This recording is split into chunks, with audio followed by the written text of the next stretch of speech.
And what a shot from Kirika, taking that off the ceiling, underneath the ball, and straight down the middle. Oh, there it is, out of the blue. 2 seconds left on the clock and the Joker finds something out of nothing.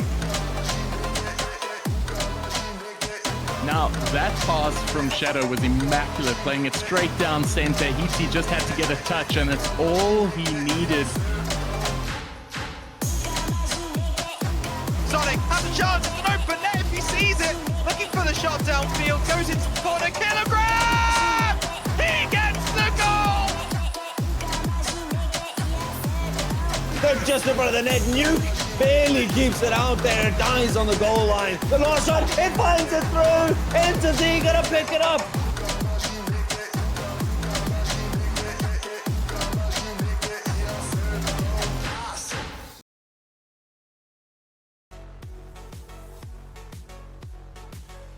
We are live, we are here, we are ready. A long season of RSC Season 3 in SSA has come to the business end. We are in playoffs week. We have playoffs coming at you every day until Thursday. Monday night, Tuesday night, Wednesday night, Thursday night. Starting tonight with the Prospect tier. And we have 2 streams going. We have this we're calling the A stream, and then we have the B stream, and we're going to be popping in the link in a moment so you know where to go to watch the B stream. But let's start off with our usual. Firstly, let's thank our sponsors, the 2 organizations that have made this season possible. First, Nexa giving us the prize pool, and if you're paying attention to the Discord, you will see how that prize pool of 18,000 Rand is being distributed among the tiers. So thank you very much to Nexa. Huge big up to them.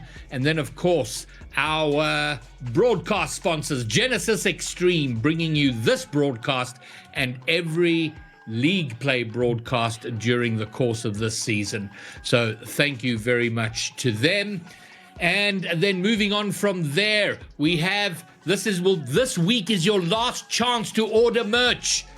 If you want this t-shirt, the iconic RSC Season 3 t-shirt, you got to order it by Friday, because we're going to get into printing these next week. All the money goes right back into the league, and the 3 top channel point holders by the end of Thursday will get themselves a free t-shirt.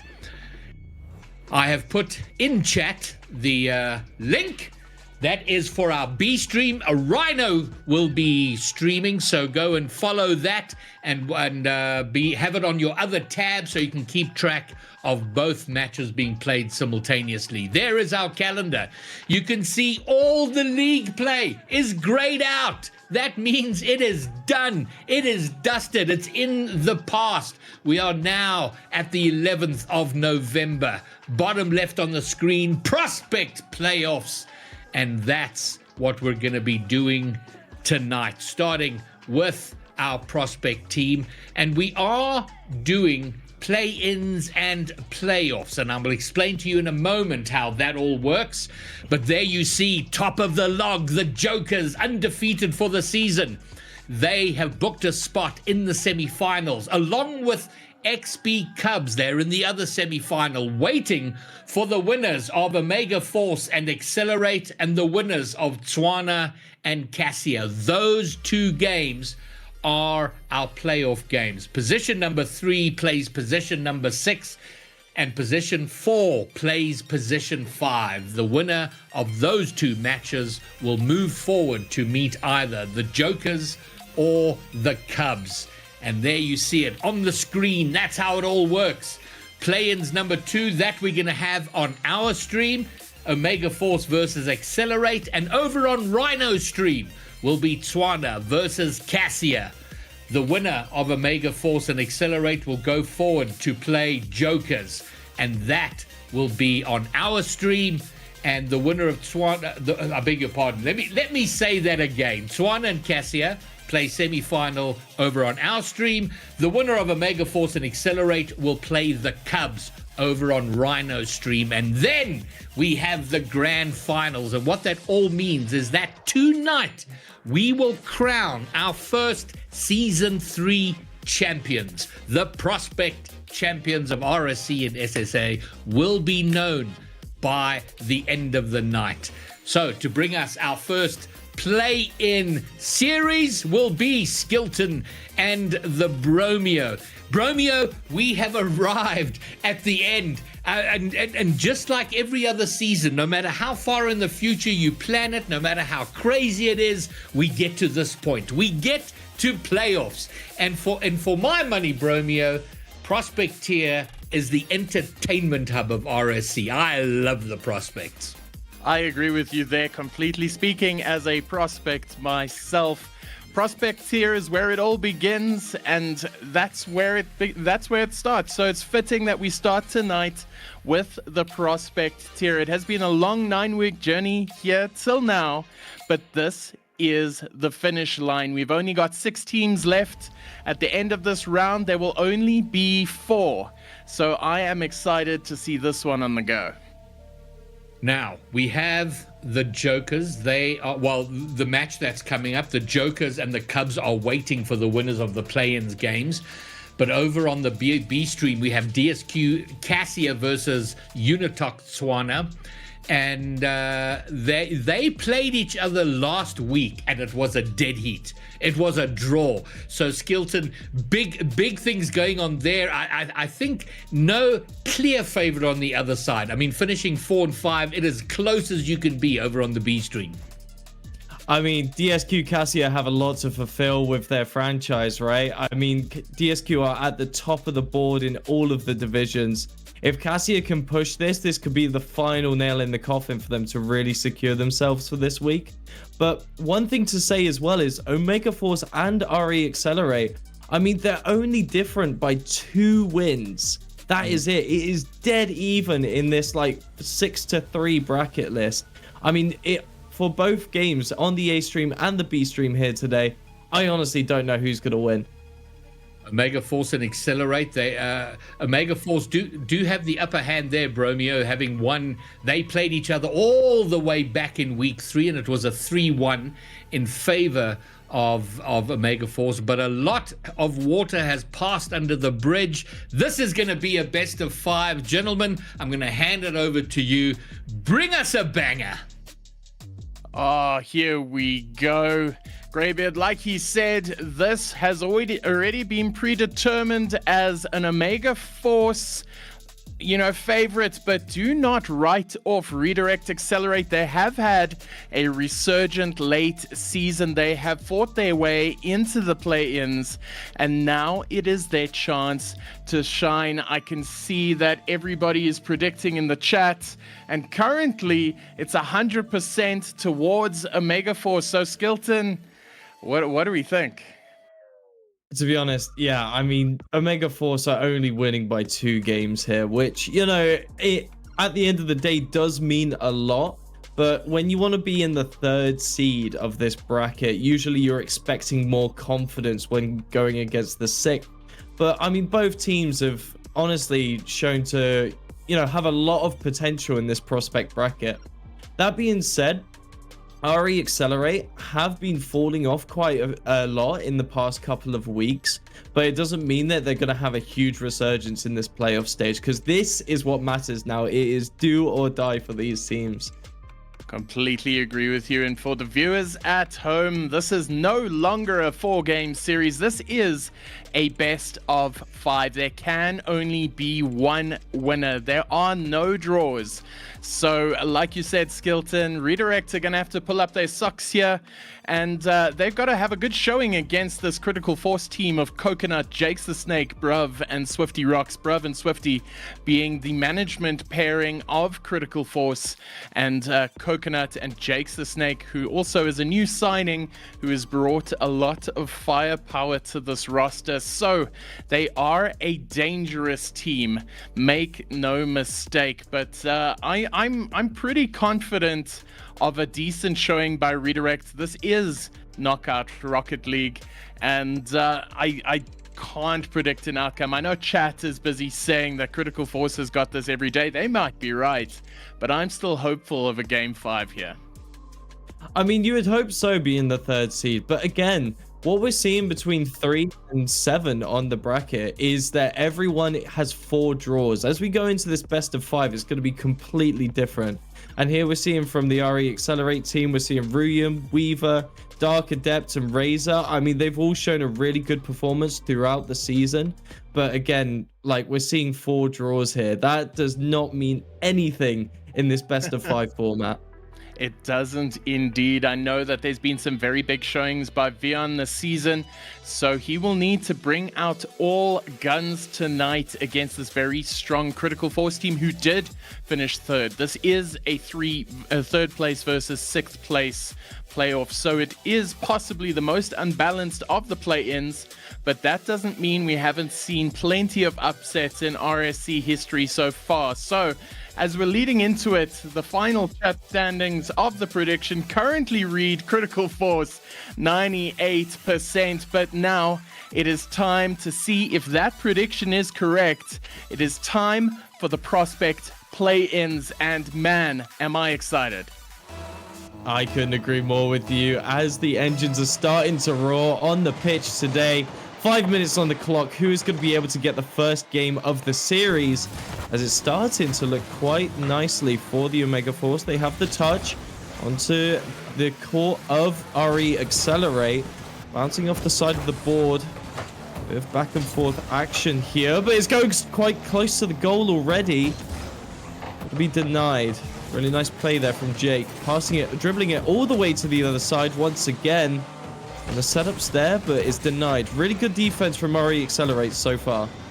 Redirect having a bit of the touches going their way so far. Just in case you didn't know, it is Omega Force taking the shots. They're in blue. Redirect Accelerate in the gray. And a missed opportunity there from Jakes the Snake. A little pre-match jitters means that Accelerate get out of jail here as Omega Force start turning the screws. They've got the possession so far as Jakes the Snake misses another, and he's going to play it back and possibly launch a counter here. He's in there. He's going to take the shot. It's going to hit the crossbar and out of jail again. Yeah, that is not ideal, but once again, this is what you could say is the warm-up game of the series, right? First game, everyone's cold. As the engines do start to warm everyone up, it should start to escalate a lot faster. That being said, both sides are really just playing quite safely. Not going for anything too fancy as of yet, but Ruyan, eyes on him as he has the ball, but no boost to back it up. So that's going to be Cornflakes going in here into the corner. Once again, bro, just missing the ball. Really unfortunate there, but the ball's going to be dribbled to the side of Omega Force, back to the side of Accelerate. And neither team, both teams are currently trying to get the ball in, and Bruv finally finds it. The nice aerial there to redirect it from the corner of the goal. Brilliant last little touch there by Bruv. The GM extraordinaire for Critical Force leading from the front. And now Omega Force are up 1-0. That's a little bit less of some pressure on them now, as they'll look to extend this one, but it has been very back and forth so far. There hasn't been much in the way of setup of attacking play, just area possession and pressure so far. There hasn't been too many shots on goal, and this looks a little bit dangerous. A demo there on Dark Adept, and Bruv is definitely putting his stamp on this game as Omega Force trying to get another shot in, and wow, cleared there by Dark Adept, and a very timely save. Yeah, really good save. And that is really going to put Omega Force in the lead here. Just keeping that. They can play as defensive as they like. Instead, the force of aggression here Going onto the post, but that's fine. They still have another opportunity set up. Cornflakes bats it into the other corner. Bruyan is now going to utilize that. Denied by Jakes the Snake. Unfortunately, doesn't find the aerial to connect it. Instead, it's going to be the team help with the helping hand. Onto the backboard once again. This could be the setup they need to get their second goal. Cornflakes just hitting the post again. And that's going to give Weaver an opportunity to counter, but doesn't quite find it. Jakes the Snake has caught the aerial onto the ceiling. Back into the corner.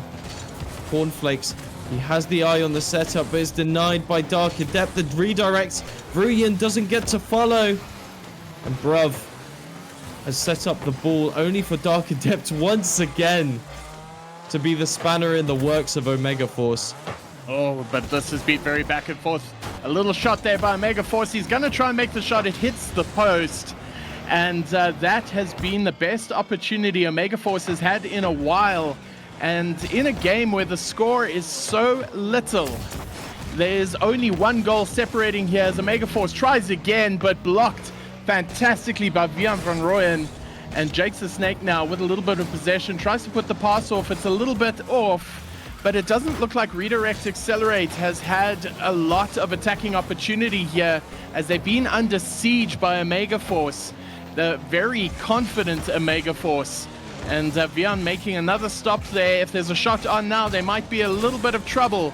But Dark Adept clearing it, bumped over Vian van Rooyen. And what a shot that was. As you can see in the little bit of a replay here, it is Dark Adept doinked by Vian van Rooyen straight over the defense. And there we go. We have an equalizer. 30 seconds to go. Yeah, that such a beautiful bump there from Bruyan. And 30 seconds left on the clock, as you say, is going to put both teams potentially in overtime, as we've seen it be such a slow and steady fight for the goals so far. The defenses of both sides have been really strong. That being said, Cornflakes looking for the angle, and he finds it almost straight off kickoff. 15 seconds left on the clock, and RE Accelerate have to find a goal in this time, maybe using the 0-second rule on top, but it's looking dire. The kickoff, Bruyan pushes it into the corner, and here we see Dark Adept just missing 10 seconds left. And Cornflakes has found the opening, and that might be the third. Hits the post, but it doesn't matter. Ball in the sky, and the 0-second rule will not save RE Accelerate for the first game of the series. Oh, what a game that was. And you feel like Redirect had their chance there at the death to take it. But we're hearing from the other game, Tswana and Cassia in overtime in game number 1. So this is turning out to be a very, very close evening of prospect action. This game right here, right now, Critical Force taking the first game, best of 5 in 2-1 goals, but the MVP, Cornflakes. Yeah, I mean, Cornflakes really did have a standout performance there. I think Bruv as well, being able to get that initial goal, really gave the acceleration, gave the momentum for Critical Force. No pun intended for RE Accelerate, but what I do find interesting is, you know, Dark Adept, I found, was really such a key maker on this RE Accelerate team, but no one was really able to follow up. So in game 2, as you know, the engines warm up, I'm really curious to see what the new strats are going to be for RE Accelerate. And we're just hearing Kasia have taken game number 1, and we will be keeping you updated as these games progress. But now back to the game at hand. Redirect are down a game. They've got to have to pick up their socks here in game number 2. Skilton was saying they need to put some passes together. They need to put in the pressure. But right now, they need to stop the aerial offense of Jake the Snake, who's gaining in confidence as this game progresses. So the earlier they mitigate this potent Omega Force attack, the easier it will be for Accelerate, don't you think? I couldn't agree more, as Dark Adept is going to bat it into the side of Omega Force's half. This could be an opportunity as Bruyan is pushing it into the corner, but we've seen James the Snake, when he has this ball, Doesn't quite find the opportunity this time, though, as Bruv is going to be dribbling it instead. Denied by Vruyan. Instead, actually going to bat forth. And now James the Snake has the angle. Finds it with less than a minute into the game. This is such a good start for Omega Force already. Oh, what a demo on Weaver. That was the play indeed. It wasn't an open net until that demo came in. And I just love to see a good demo, especially at prospect level where you're gaining those skills. And to set up Omega Force's first goal in that sort of dominant manner, it's definitely laying the psychological pieces together. But now, Bjorn van Rooyen puts the shot through into the corner. Unfortunately, gives up possession, but saved by Dark Adept on the backboard. But shot coming in, couldn't make the save. That's Bruv for another. Yeah, I mean, this dynamic duo on the side of Omega Force has really been smashing through RE Accelerate's defenses. The momentum is not there for this team as of yet. Dark Adept's been showing some nice plays in the shadows, but Vruyan and Weaver just need to, you know, find the pieces to put them together. We've still got 3 minutes 45 left on the clock. Accelerate, that's more than enough time to find 2 goals. Oh, but it is looking very tough for Accelerate right now. They have to do something different because Omega Force are running riot, and almost another one there. They've got to regroup. They've got to reset because right now Omega Force is running circles around them. Jake's the Snake with a little bit of early pressure there. Omega Force retreating to the back. Not keen to concede just yet, but the touches need to get Accelerate out of their own half so that they can start laying an attack forward. Because right now, 2 goals down, it is not looking good for Accelerate. They've got to try something different now as Dark Adept gets absolutely bumped out of the way. And Omega Force are taking no prisoners right now. Yeah, I mean, RE Accelerate are really struggling to win these 1v1 contests against their opponents. Omega Force just smash through every time, and this is a perfect opportunity for the counter. Vruyan is going to be able to find it, but it still sets up Cornflakes. Oh, Weaver's going to find his way through the middle. Denied by Bruv, but is in the corner. The setup could be here, but we haven't quite seen it in this prospect match as of yet. Cornflakes looking to seal the deal. Jakes is going to give the setup, but it's not quite enough. Instead, we're going to be seeing Weaver pass it back onto the side of Jakes. Ooh. Dark Adept, very nice, but finds the post. This could be it for them. It's not again. As it hits the post, bounces it back, and the counter-attack for Omega Force is in fruition. Into the corner. Cornflakes puts it, but doesn't have the boost. This could be one for Jakes, and it is. 3-0 for Omega Force. This is looking like a breeze for them.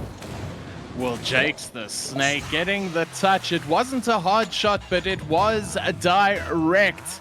And we're hearing from the other game, it is Kasia 1-0 to Swana halfway through game number 2, as Kasia is ascending a little bit on a very resurgent Swana side. So we will keep you posted there. But right now, back in the action, Omega Force is up 3-0 right now with 1 minute and 40 seconds left on the clock.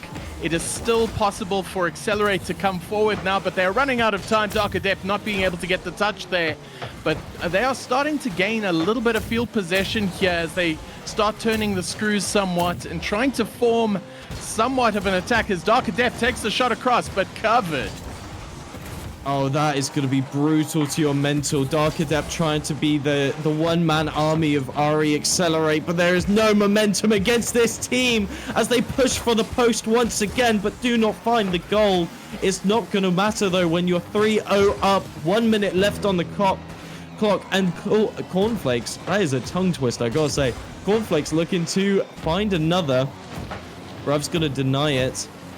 And once again, these just keep hitting the post. If you're in RE Accelerate's position, this best of 5 match is feeling like an uphill battle with the counter from Bruv. Well, there we go. Omega Force getting their 4th goal.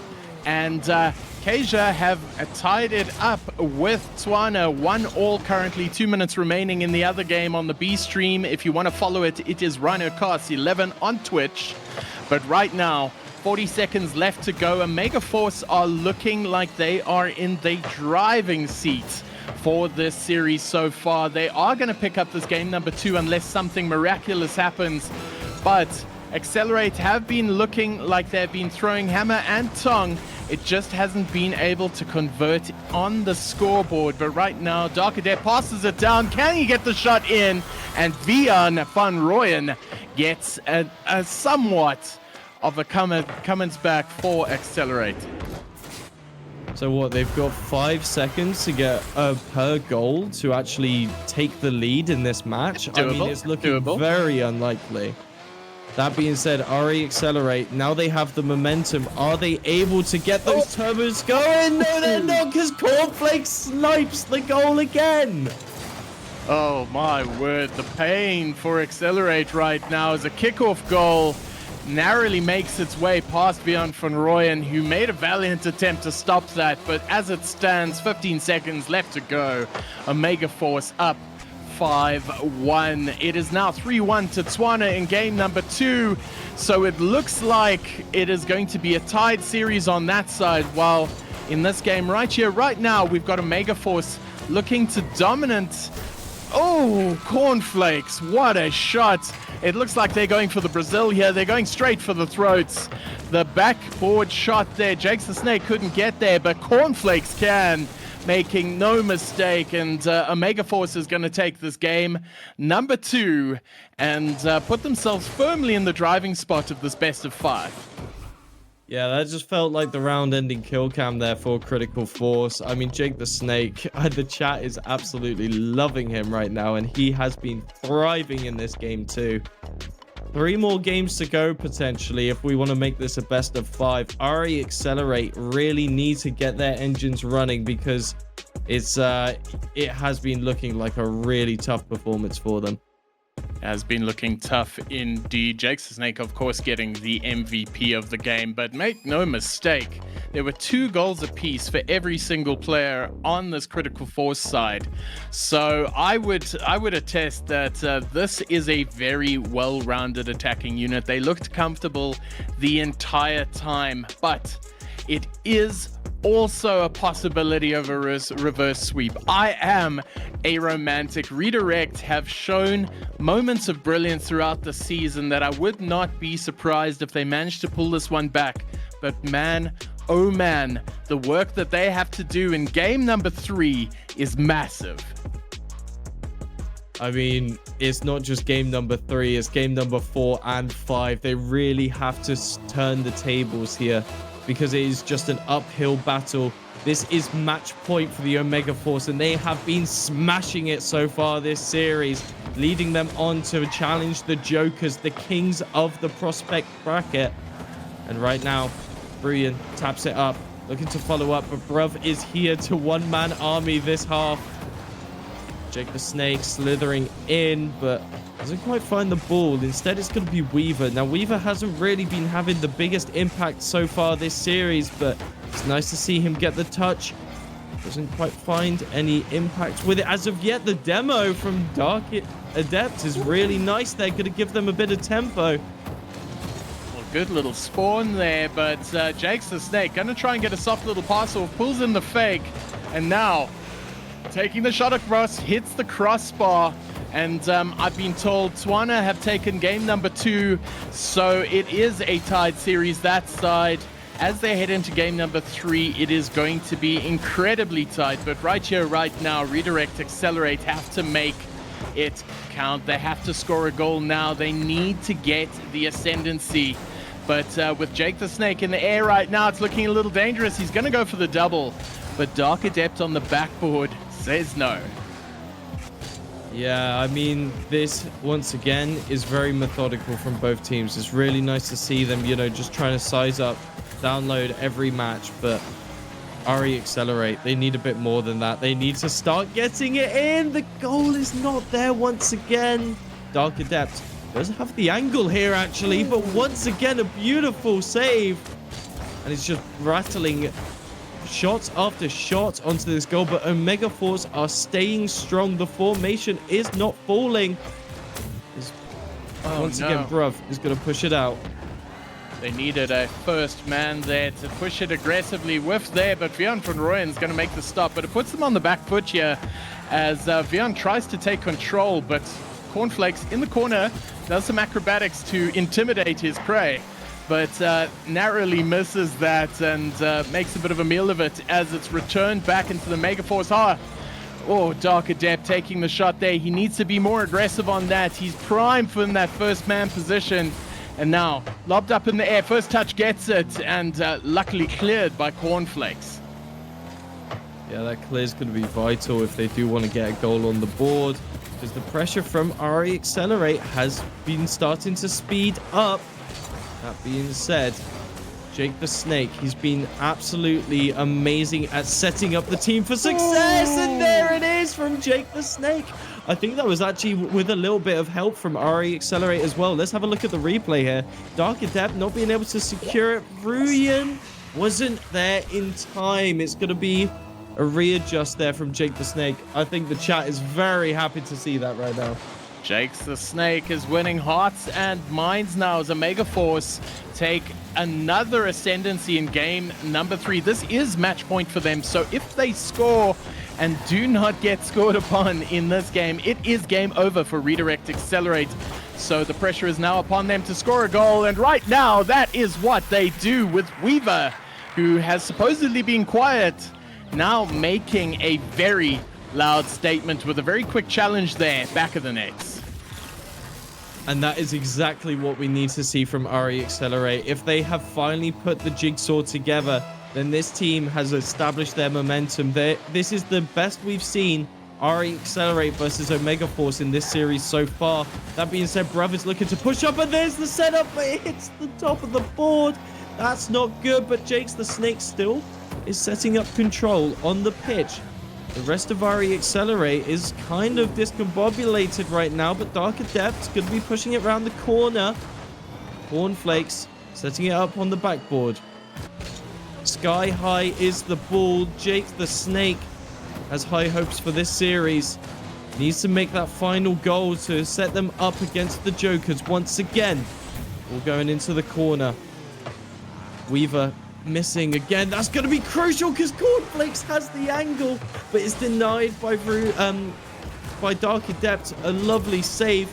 And what's Dark Adept going to do with this? Well, not much, because he is a one-man army against 3. And Cornflakes, oh, his teammate saved it. What a save. Very fortuitous for Redirect Accelerate here, as they have been bought out of jail by Omega Force themselves, where it possibly could have ended. 40 seconds left on the clock. Shots are coming across. Can he get the double? Didn't need to. Jake's the Snake for the brace. Puts Critical Force in pole position on match point. And with 30 seconds left to go, Redirect Accelerate will need a miracle. Yeah, what I've got to say about that is I nearly thought there was going to be another save from an Omega Force member, but here we see Bruv. I think he's just looking to do the victory lap here. That might just seal the deal for Omega Force. A lovely 3-0 series is in the making with 31 seconds left on the clock. RE Accelerate. The engines, they've not warmed up yet. There's still so much to go as Rooyen is making a desperate push, but instantly gets countered by the side of Omega Force. They're looking to smash it in once again, but do not find it. Jake's the Snake, a key member. Wait, this is an opportunity, but Cornflakes is able to deny it. Weaver does not find it in the air again. There is nothing to weave here, as Omega Force have just broken the whole formation of RE Accelerate with 2 seconds left on the clock. Omega Force will be your team for the semi-finals to face the Jokers. Well played, Critical Force. And I know Bruv's going to be happy with that result, but Jake's the Snake coming out again with the MVP. So they've managed to do it in 3. A nice clean sweep to start the day. Not the result Redirect were looking for, but very good efforts all round. It has been a fantastic game. It has been a fantastic start, and we're going to have a look quickly at some of the highlights from this game so far. It has been a little bit one-sided, but you will see that Bruv featuring early and a lot of Jake's the Snake, actually. Yeah, I mean, Jake's the Snake was by far the MVP of this series. Like, I don't think there was anything Critical Force could have done there without him. His setup was amazing. His individual plays, absolutely flawless. I mean, if we're looking for promise in this prospect bracket, it is going to be Jake's. And I think he's definitely going to be one of the key members that we're going to be looking at when they face the Jokers in the semifinals. Because the Jokers themselves have a really stacked roster, as we all know. I think, and this might... chat, correct me if I'm wrong, but I think Jake's the Snake started off the season with Redirect and found himself on Critical Force. So that could have been the difference maker, and I'm sure Jake's the Snake right now, as he's been scoring some absolute crackers, is very happy to see himself straight through into the playoffs now. And wow, what a game. Yeah, what a game indeed. And to think this is a 3-0 sweep from, once again, 2 teams that were only 2 wins apart. I mean, it just goes to show how much that tiny little difference does in, dictating who is the stronger team. And as we see here, Series MVP, what a surprise from Jake's the Snake. With 1,308 points, what a stacked member of the roster. What a showing indeed. 4 goals, 3 assists, 3 saves, 2 demos. That's a solid all-round performance by Jake. So congratulations to him. First game of the evening, and he is our series MVP. And as we have a look at the post-series stats here, it is a clean sweep. 11 goals to 3, 33 shots to 15, and that field possession 60% to 40 tells everything you need to know. That was a dominant performance by Omega Force. But will it be a dominant performance against Jokers? That's what I'm really curious about. We've seen Jokers in previous weeks, and they have... Oh, as we bring back... Yeah, we are. Hello. Yeah, we are. What do you think of the game? Hello, gentlemen. So I was keeping tabs on this series and on the other series that Rhino's running, like trying to keep tabs on everything, checking on chat, and all I heard was Jake's the Snake this, Jake's the Snake that, so definitely coming up clutch for his team. He really, really did. He came out of nowhere and had a bit of a slow start, but he really clutched it up towards the tail end of that series. And turns out it was enough to get him series MVP, but it was a fantastic all-round showing from Critical Force. So there we go. We have one series done and dusted. And it was not as... I think we were hoping for a much closer series. Over on the other side, it is Cassia who are leading 2-1. But in Game 4, Tswana are up 2-0. So a much closer affair there. And by all indications, look, there's a lot of time there. 3.5 minutes left. So...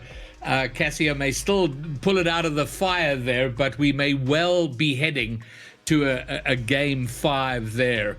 And so that means that Critical Force, Omega Force, are going to be on our stream next. They are going to be playing in the semi-final against the Jokers. It looks like Jokers have got a bit of a game on their hands, because Dynasty Jokers have had a fantastic season so far, and I see a couple of the Dynasty Jokers guys in chat. They've already been sizing up their opponents, so we're in for a whale of a time this evening, if that's anything to go by. Well, speaking of a whale of a time, Tswana are now 3-0 over Cassia in Game 4. So it feels like on that side, a Game 5 is pretty much inevitable. But let's talk a little bit more about the series that's just finished, because we have a little interview that's going to be happening in a moment. We're going to be talking to Bruv as soon as he's here and cameras are all up and ready. But Skilton, let me ask you. So, series MVP, Jake the Snake, does that check out with your observation of what went down? Absolutely. I mean, Jake's the Snake, by far the MVP. He came in swinging for Omega Force because this guy was... It just felt like every contest there was on the pitch, there was nothing RE Accelerate could do. I mean, every time Weaver especially was trying to duel against Jake the Snake, he just always had the right angle. In fact, most of the time he was able to secure a goal with it. It's just such an impressive performance. And if Jake the Snake is still fired up for this game against the Jokers, yeah, it is going to be a game on their hands. All right, well, let's get a little bit more of the inside scoop. We're going to be talking to the general manager and from Omega Force. Bruv, what's up? Hey, how's it going? So you must be feeling pretty cocky right now. Cocky's not the right word to use. Just happy, and we just had so much fun, and that was just a blast. Sure, we're not overlooking anyone else, but big ups to Accelerate. That was a good game, and I'm proud of my boys. They pulled it through. And then a bit more of a broader picture. Your first season with RSC. Both as a general manager, managing the franchise, and then also as a player. This is a pretty good result. Semi-finals. I mean, obviously you want to win. You want to go all the way to the grand finals, but it's got to feel like a pretty good season for you already. Yeah, I'm proud of the boys. Hey, we finished third, and yeah, we've got a long road ahead, but we're so excited. And to mark my words, we're gonna win this whole thing. We're gonna make it look easy. Well, you're coming up against the Jokers, who are undefeated this season. So, I mean, and look, it's always, we see it so often, teams that do very well through league play, they dominate, but you come to the playoffs, it's a little bit nervy. It's a big occasion, but coming up against the undefeated Jokers, you're feeling pretty confident? I am.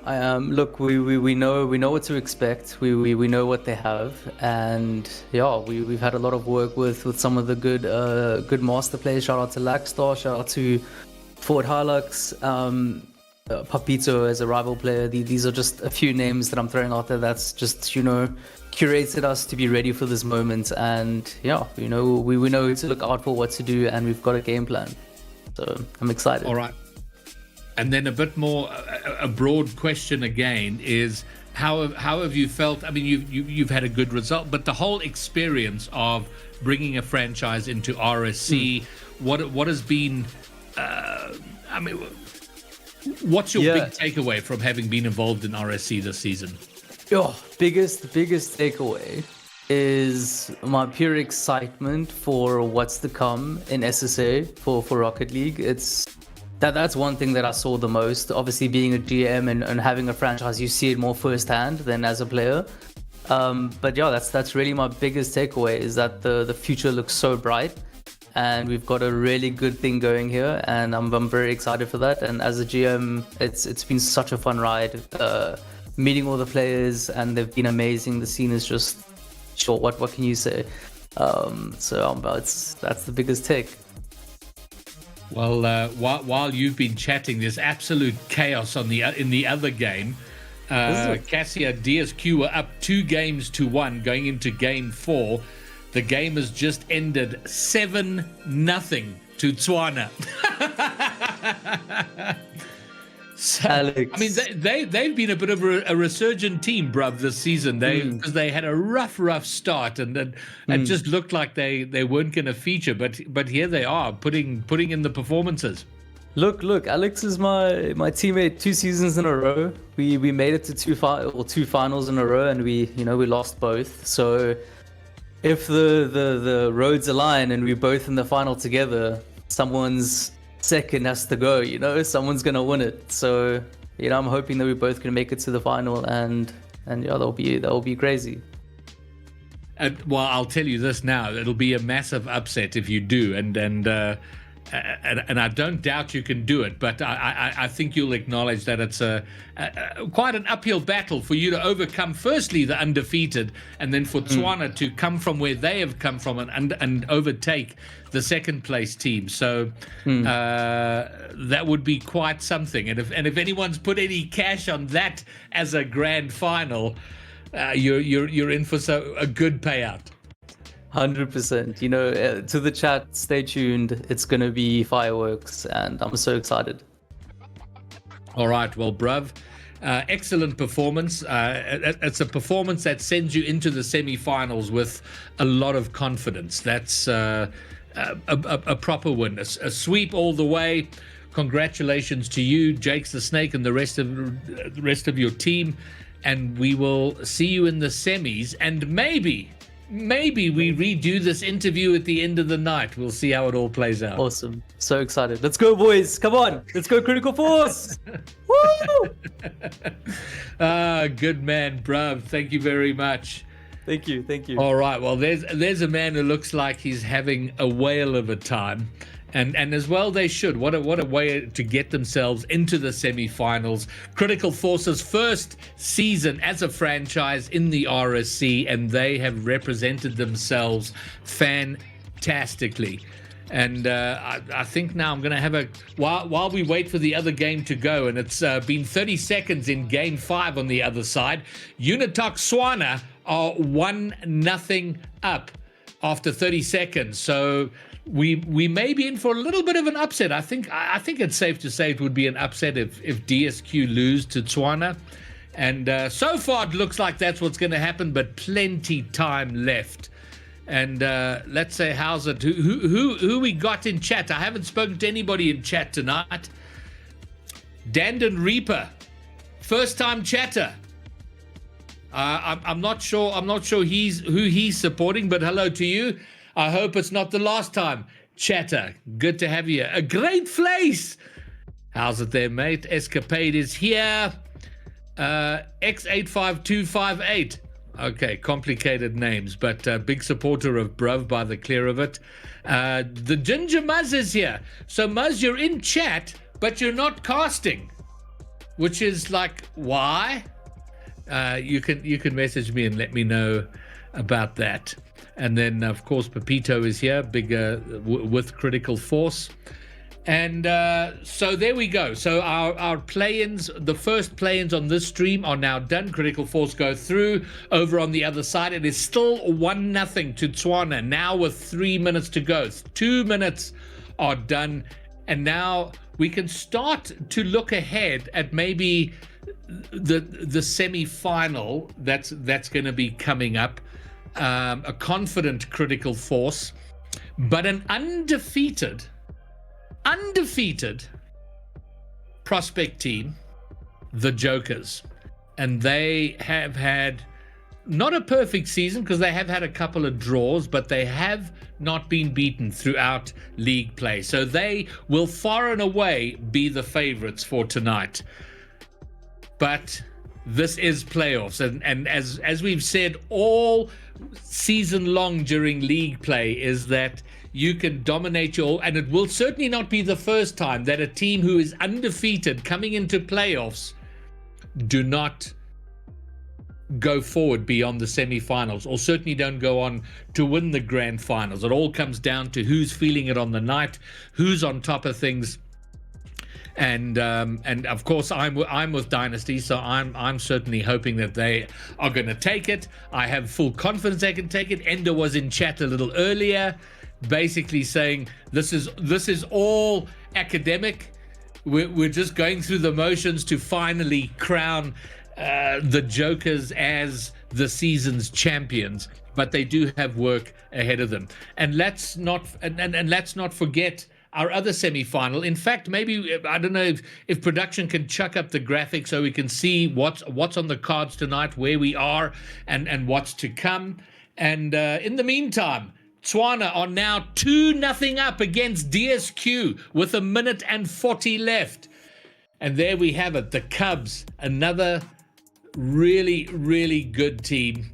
They are going to be playing, by the look of it, as it stands now, they're going to be beating, I beg your pardon, they're going to be playing Tswana, unless Cassia can turn things around in the last minute and 20 seconds. And I think it's safe to say that it is going to be an upset if either the Cubs or the Jokers lose. But it is certainly possible. And almost when you get to playoff night, you're always expecting something of an upset. All right, so I think we can look forward to our semifinals. We've got a minute to go. Looking over on the other stream, Tswana are still 2-0 up, 50 seconds to go. They're on the attack, so they don't look like a team that's going to be giving up this lead and putting them into the semifinals. No, that's not going to happen. I thought there might have been a goal there, but it is not to happen. Hecky, there is a link. We're gonna put it in chat right now for the B stream. It's on Rhino stream. You can click there and make sure you go and follow Rhino, who's been a goated supporter of SSA RSC this season with his involvement here. So make sure you hit that follow. Get a lot of people to go and follow him. So I think I'd like to start bringing in casters to talk about the series that is coming up, because the semi-final is going to be the Cubs. The game is ended. DSQ Cassia are out, which means that Unitok Tswana, after a very shaky start to the season, have made it to the semi-finals. So our first semi-final is going to be the Jokers versus Tswana. And I beg your pardon, it's Critical Force versus the Jokers, and then it is Tswana are going to be up against the Cubs. And that semi-final is going to be on Rhino's stream, so you can follow it there. Make sure you have both streams up at the same time so you can keep tabs on both. And now we welcome in Ultrazim to come and bring us the semi-final along the Bromia. Good to see you, Ultrazim. Oh, so happy to be back, man. It seems to be these big stretches in this RSC between where I get to be here, and yet for the final week, I got to make it. So I'm so excited, man. It's been a good night so far already. The Jokers, undefeated for the season, Bromio, playing Critical Force. But I feel like the two teams coming out of the play-ins are teams on the rise, is where they've kind of saved their best for the back end of the season. And the undefeated Jokers, I think, are not going to have the cakewalk they might have been expecting and or hoping for. Well, you know what they say about immovable objects and critical forces. It has been Dynasty's season so far. They haven't lost a game. They're doing incredibly well.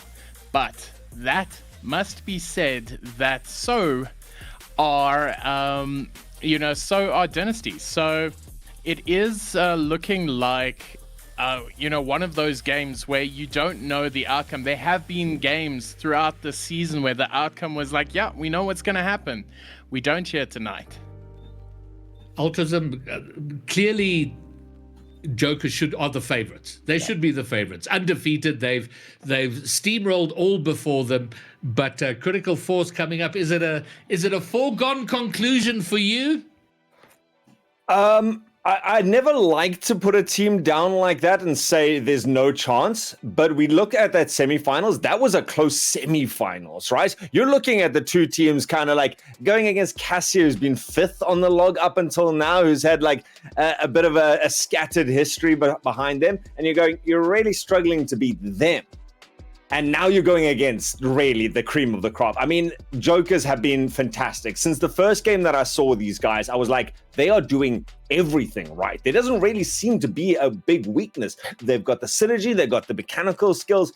So I don't know how to say this in a nice way, but really, there's going to be a big ask for them. I never say it's not possible, But damn, Jokers is looking like a tough team to beat. It is a big difference, though. We're coming out of a season full of 4 series games where there can be a draw. It's, now you're into a best of 7, which is the marathon of competitive series. And I don't know how much of a factor that is, or if it's something, Bromeo, that we're just talking about because we're filling time.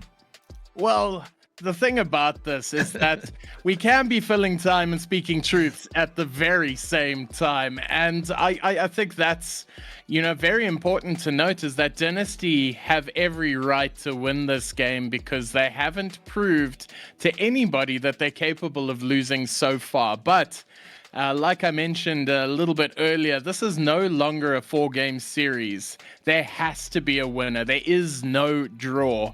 So whoever the best team is on the night is the one who takes it through. So arguments could be made how Dynasty is going to take this one, but Critical Force, they've got just as good a chance in my books.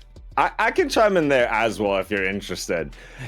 The fact is, Jokers have only lost a maximum of 2 games in a 4-game series. I think that's a very big part of this. When we look at a 7-game series, now your oppositions aren't even getting close to being able to beat you. They're going to be able to take a maximum of 2 games, which still leaves you with plenty of time and buffering to be able to win out the series. And I mean, how often have we seen it where a team that looks like they're doing a big resurgence, a comeback, they get shut down at game number 6, not even game number 7. Game number 6 is always that field of dreams that gets shattered and pulled out from underneath you. So when it comes to 2 teams have managed to draw with them, it's just a case of now you got to more than draw. You got to still get another 2 games. You got to double the best result against the Jokers. Gents, it's now time to bring us the game, and I see Ultrazim. You've got a big fan of Minoto in chat. He's thrilled to see you in the casting booth. But Bromeo, Ultrazim, bring us now a banger of a semi-final. Oh man, I cannot wait for the semis to begin. It is Dynasty Jokers versus Unitox Tswana. We've spent so much time building up Critical Force. I'm just going to need producers to confirm for me that this is in fact the game that we are going to play. But either which way, we're in for a good time. We are going with Tswana, apparently.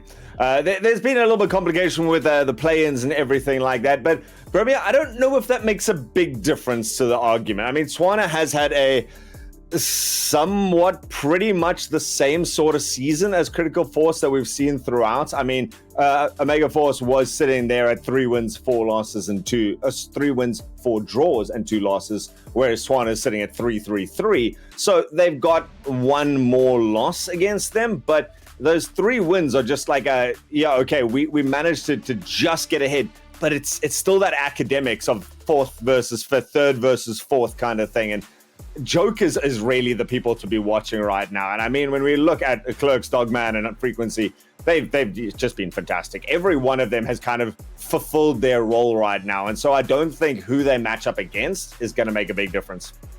Clerks being the key man on that roster. He has been so massive this season.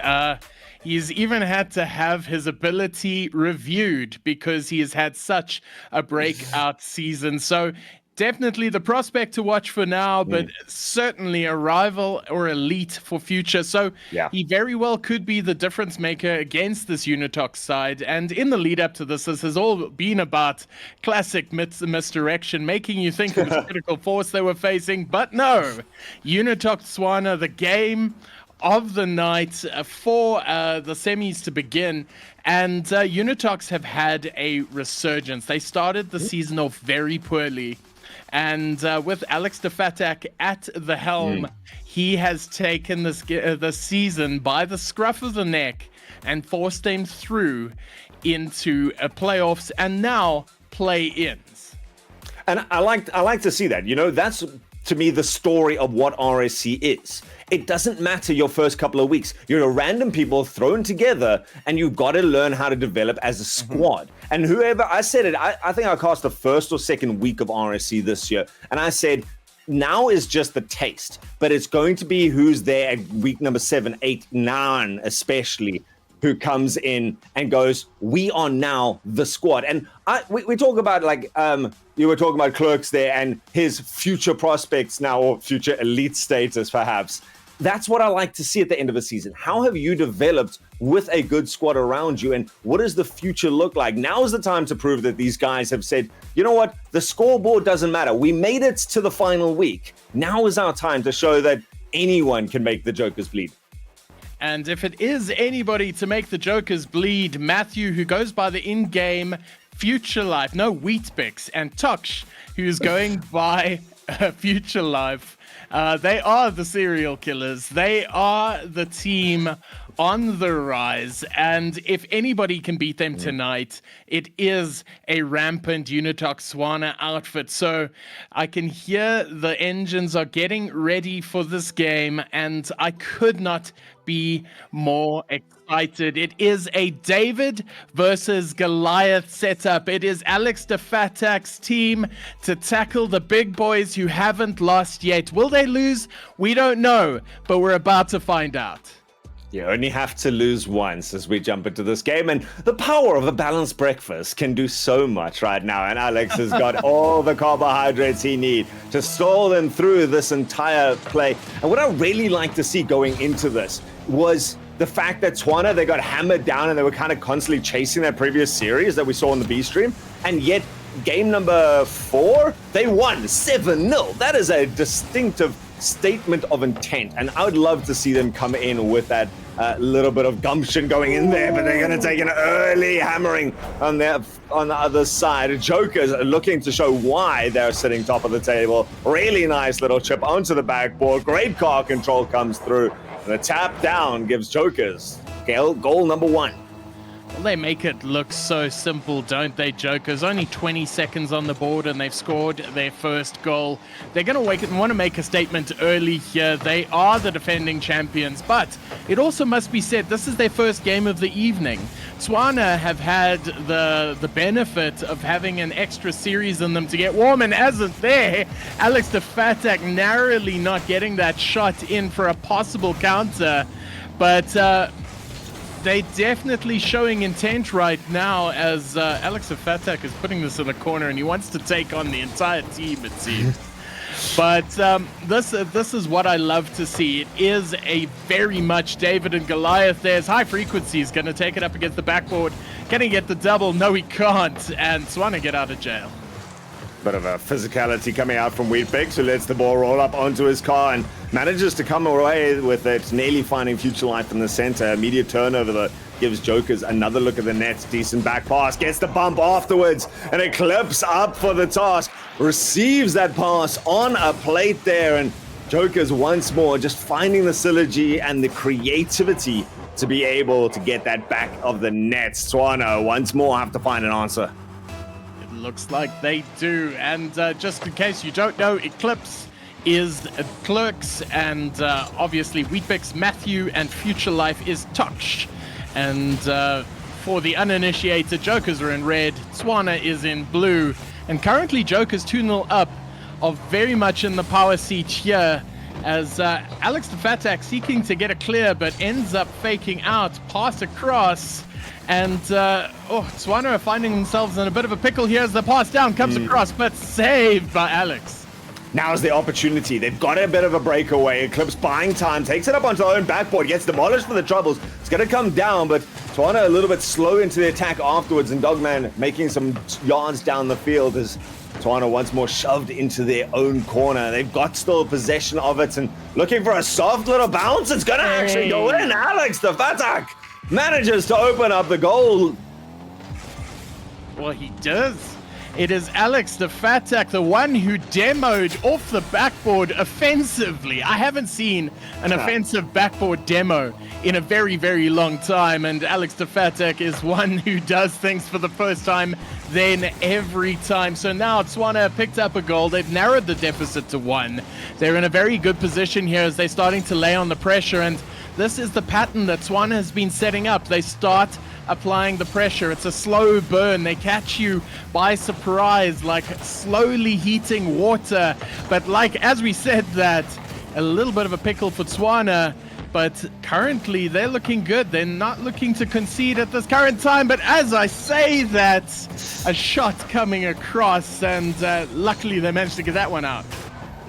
It's certainly been Jokers on the vast majority of the offense. Tswana, they go up to the midfield, they lose possession, and Jokers pounce on it immediately afterwards, as they are doing right now. But I think the big part is Tswana has proven that their opponents can bleed.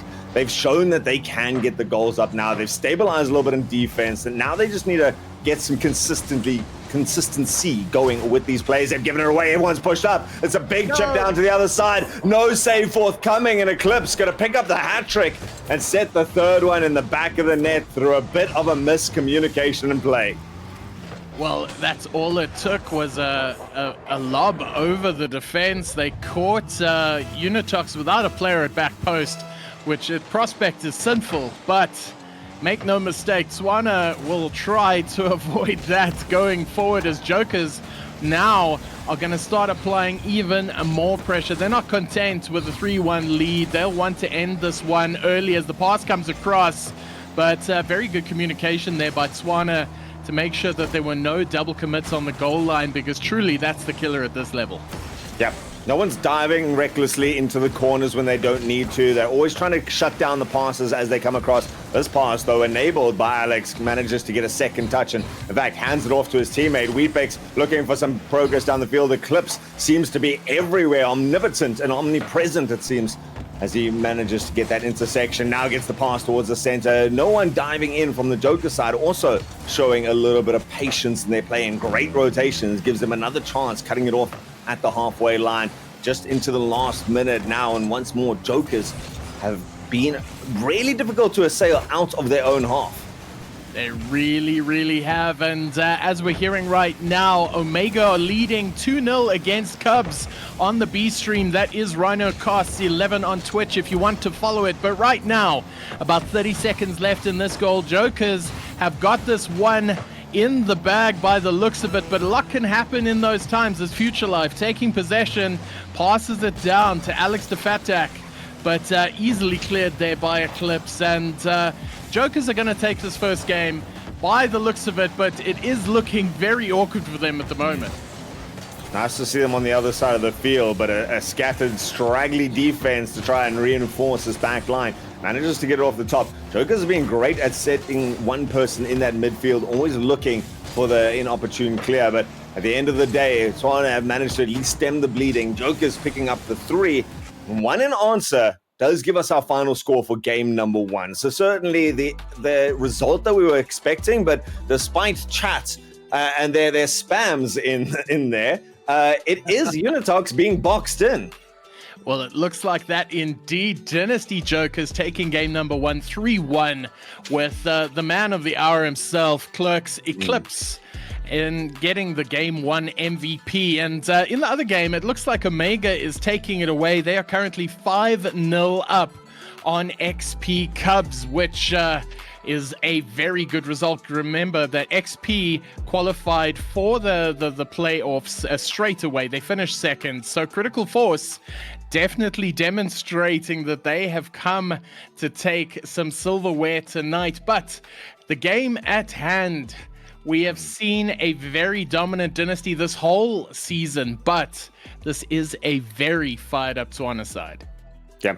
Tswana, I think, might be using that fire a little bit to their own detriment right now. I'm getting a little bit burnt there because it really has been the lack of consistency that has cost them right now. They go up on the walls, they go for these nice clears, but so far the Jokers has been doing a fantastic job in their rotations. So there's always another person that they have to beat.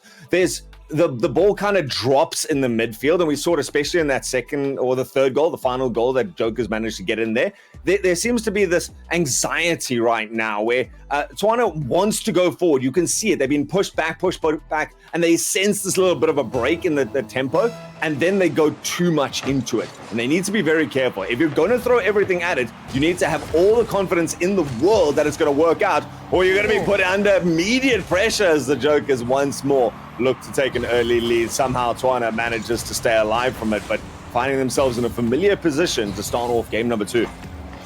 Well, as Altruism says, temper the tempo, and that's what they might need to do here, as some early pressure on the Joker's line means that High Frequency are going to take it up across the wall and get a decent clear out of it, and that he does. Eclipse now in possession, puts it off to lose, and there we go. High Frequency following up from the clear in his own corner, and that quick little counterplay, making sure that Tswana not being able to reset in time, and that is another Joker's first score. Yeah, I was just complimenting Tswana on not throwing people recklessly into the corner, and then they go put 2 there. That's not a danger spot, guys. It is one of the things that is actually very difficult to break out of your own mindset. You don't need to dive in there. You'd much rather have someone waiting for the pass to come out there, and Tswana, they get a nice little passing play going there. A little bit of aggression to follow off there. A sneaky bit of muscle from Wheatbix comes through. Actually pops it out as well. It's going to be a chance for Future Life to turn around. Doesn't manage. That's actually a Frencher. Is that a sub that I see from Alex? I believe so. And only 2 people on the Joker side? This is an interesting lobby if there's something to be said about it. Interesting indeed. There we go. We got with all 3 back at least. So Jokers have got their full squad. It does indeed, and I'm just trying to have a look here because I'm Alex Defatek was playing, or was he not? He was in the first game, definitely. Yeah, but not in the second game, because I was looking around, I was very confused. And it's very interesting that they pull their captain off for the first game. I appreciate that they're giving everybody the run, but shots coming straight here from Dynasty Jokers, and what a shot by Eclipse. And that has been demonstrative of their entire season so far. Absolute mad dunks from Clerks from every single side of this field. Yep, I mean, I saw in the chat right now, I wonder how strong Jokers would be without Clerks. That's the point. You are here with your 3 players, and Clerks has been an indomitable part of this Joker's success. And when you can read doubles like that from your own side and then make passes towards the center like this, what a team that's come together. I mean, the little musty to read it into a nice little trap on the backboard. Desperate dives coming out from Tswana, but the Jokers living up to their name, playing with their food, and pick up the 3rd goal of the match. Well, there we go. Dynasty Jokers now starting to gain a little bit more confidence that their first position affords them, and immediately laying one on the backboard. Pressure here, but Wheatbix with the clear. He's got some possession. There's some pressure on the goal line. Eclipse is bumped, and unfortunately for Unitox, they weren't able to convert that as Dogman made the clear. Right now, the clear coming all the way down to the other side of the field. Once more, Tswana forced into a defensive position. So, of course, it's Clerks starting. He's always up for that first challenge. He's such a good spearhead for the side. And seeing in the, thanks Voodoo for the highlight there. Ooh, nice shot coming out there. Forced out 2 players on the Joker side to make a defensive effort. But Voodoo shouting out that Clerks was the best person in the draft. And, I mean, that first pick gets you so much. We've seen it time after time in all of the tiers. And what an impact it can make now is another opportunity for Joker skating across that goal line. Tswana come away the victors with it. Nice pinch, sends it awkwardly towards the red nets. They have to take 2 players up there. Second shot needs to be good, and it's just wide and soft. Means that they've got to make it this time. It's just high. Oh, Tswana looking for it one more time. Meets the woodwork and denies the goal. Come on, Future Life. No, the jump is too slow. Oh, and this is a little bit of a dangerous one here by Frencher on the line. And High Frequency applying solid midfield pressure the entire game. He's always been there on the midway line to make sure that the ball returns post-haste into the Unitox lines as Dogman applies some decent pressure here as Tswana have a really tough time getting it to the goal line. You feel like that the opportunity that they just had was the best of the game as Eclipse tries to get the touch off there, but herded safely away to the corner. You know, the weird thing is, I feel like Tswana has had more opportunities down the other side. Jokers have not been dictating the pace of the play. There's been some big jumps coming out here. Clerks dives for that when it wasn't his ball. Leaves for the overlap there. Nice chip back towards the corner. It's going to be up to Weet-Bix to try and get it out there. Goes in above Future Life, which leaves them deficit of a man now. And Future Life, sorry, that was Frencher. Future Life being the third man to just give his life for the cause. Dogman looking to carry on the rampage. The serial killers getting a taste of their own medicine right now as they fall, but they keep it out. And High Frequency at least gets it far enough away from Future Life to be able to push it towards his own corner. Now Weet-Bix wants to get a decent pass, a decent chip. The bounce eludes him though. The ball goes nowhere as we head to the final 10 seconds. Well, 10 seconds to go, but the result is foregone at this point. Dynasty up 3-0 to Tswana, and they have done a very good job of asserting themselves in this game number 2, and they're going to take themselves into match. Oh no, it's not match point, it's best of 7 as Weet-Bix claims one back on the buzzer. And you know, just in case there was a little bit of confusion, the play-ins, otherwise known as semi-finals, are a best of 7. So this is game number 2. We, at bare minimum, will see another 2 games. But right here, right now, Dynasty are up 2-0.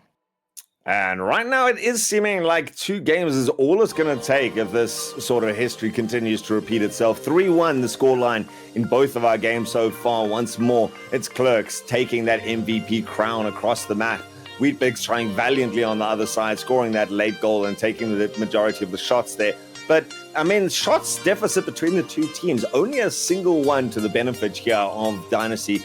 And, I mean, that kind of alludes to what I was saying. But, I mean, when you're getting 3 goals and all of them coming from assists, and Unitox, they scraped by a couple of hairs on a couple of those saves. I mean, they were denied by fragments of woodwork on their attempts as well. But that sort of difference, that those few millimeters can really make a difference. That, like Greybeard loves to say, great events turn on small hinges. Truly so. And talking about small differences, it is currently Omega in the lead against Cubs 2-1 in game number 2 with about a minute left on the clock. We'll keep you updated as these scores come rolling in, but it is a close affair on both sides. Unitox not getting the result in game number 2 that they wanted, but they are not bereft of any pressure that they've been applying so far. So in game number 3, Tswana needs to be a little bit more clinical in their finishes as Dogman doing a little bit of aerial acrobatics. A 3-season prospect veteran here in Dogman, as he's had an incredible season so far with Dynasty and playing such a great support role to Eclipse. I think Dogman is possibly leading the league in assist. Chat, as always, tell me if I'm wrong. I love to hear it. But they have got a very well-structured side, so it is a little bit of structure versus chaos and disorder right here, right now, and currently the order is taking it. Yeah, I mean, I personally love a little bit of chaos in my games, but certainly right now, Jokers with the composure sets up the shot. Top right-hand side, High Frequency, going to be able to claim it. Once more, Jokers in the lead there. Was a decent chip out there, but the desperate dive afterwards with no one else at home. Just a little bit of time extra needed to be bought for that third man to rotate around, and Jokers managing to come up with that 1 goal. And for me, I just looked at a very interesting stat. In week number 3 is when these 2 teams, Dogman wasting no time, getting a 2nd goal on the board. So we'll get back to that interesting fact right now. But I mean, once more, the pass from Clerks was just so good. High Frequency running the interception to make it more awkward, and Dogman just wasting no time to come through afterwards. Joker's just doing exactly what they need to do. They are making no mistake. They put it up against the back and wait for the bounce. They wait for the mistake as Eclipse here pushes the pass across, and he almost got a Doomsy in there. Can you call that a Doomsy, or is that just an aerial here as Wheatbix is possibly going to score on the counter? Hits the post, though. Open goals are the hardest ones, and especially on a dribble, you just get like a millimeter off center in your car, and you just can't get that control back. An unfortunate moment there for Tswana, where they were looking to try and rally themselves, get a little bit of momentum, and a nice dunk though. Maybe going to be gifted. Wheatbix there manages to claim such a nice goal on the other side, and immediately the fears, that heartbreak of the previous goal going wide, assuaged now as Tswana pick up their return goal. Well, what a dunk that was by Wheatbix. He'll be very happy with that, keeping the game in touch with a 1-goal deficit. Right now, anything can change that now as Eclipse, the aerial king, passes it down to Dogman, but very well pressured here as Jokers are finding themselves in the corner as Eclipse, again, once more, tried to take it off the wall, couldn't, but Dogman, ever there in support, applies the pressure, the shot coming off, but not the touch he needed. And Tswana on the counter here, Future Life a little bit hesitant and possibly missing a chance there.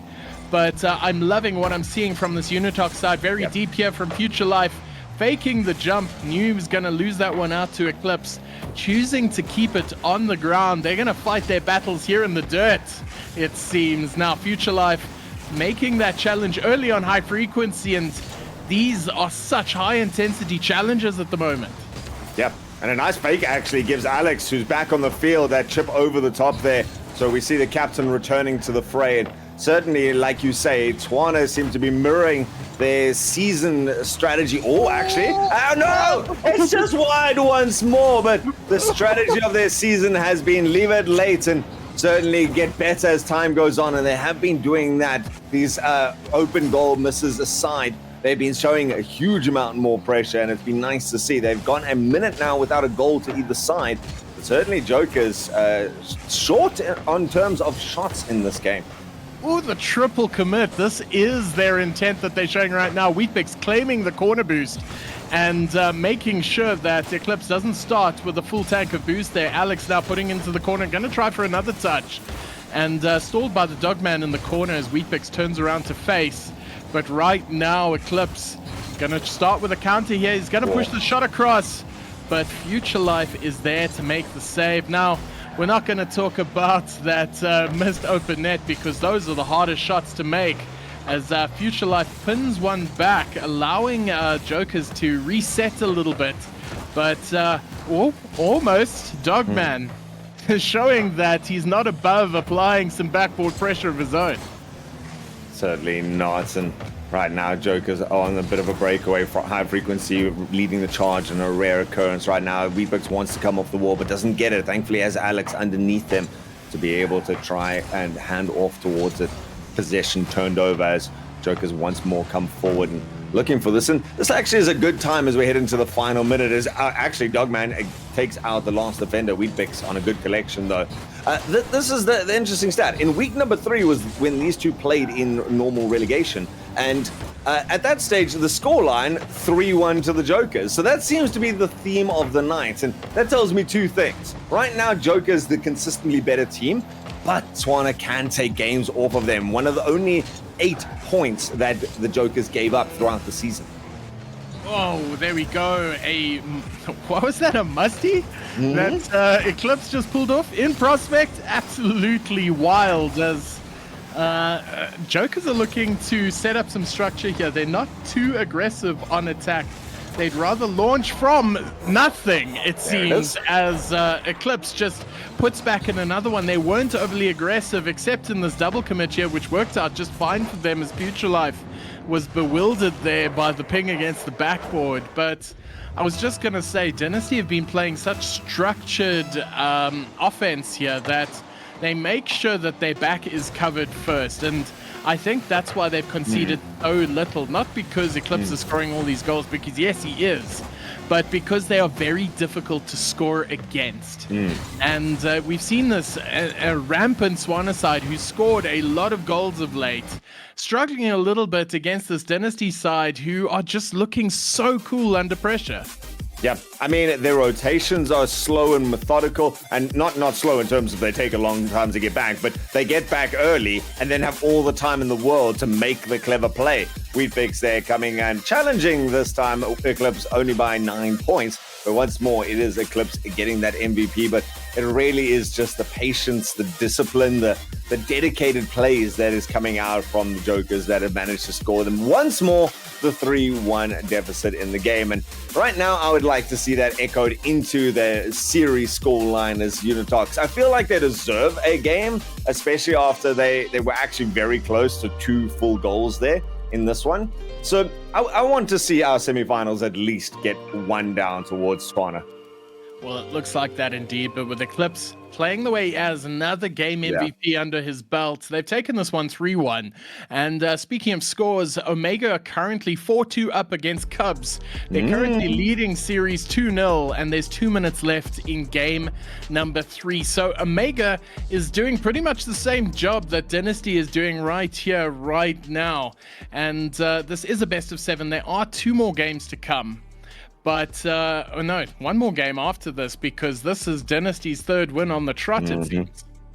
Yeah, right now, Jokers want to just put a pay to any sort of rumors, any sort of doubts in our chats that they have any opposition that they really need to fear. And right now, showing that they really are the titans to beat here, the kings to be dethroned as the usurpers now step up 1 more time. Tswana on their last legs, facing the prospect of that reverse sweep to be able to stay in this competition, or at least be able to stand with a single step. And they get a nice pass out there. Teammate was right in the fray to be able to try and challenge that, but too good is the defense of the Jokers, and instead the counter-attack up there rolls it around. Even though there was good yards made by the Tswana players, it was just a big hole as it rolls so awkwardly, and the Weet-Bix valiant but unsuccessful.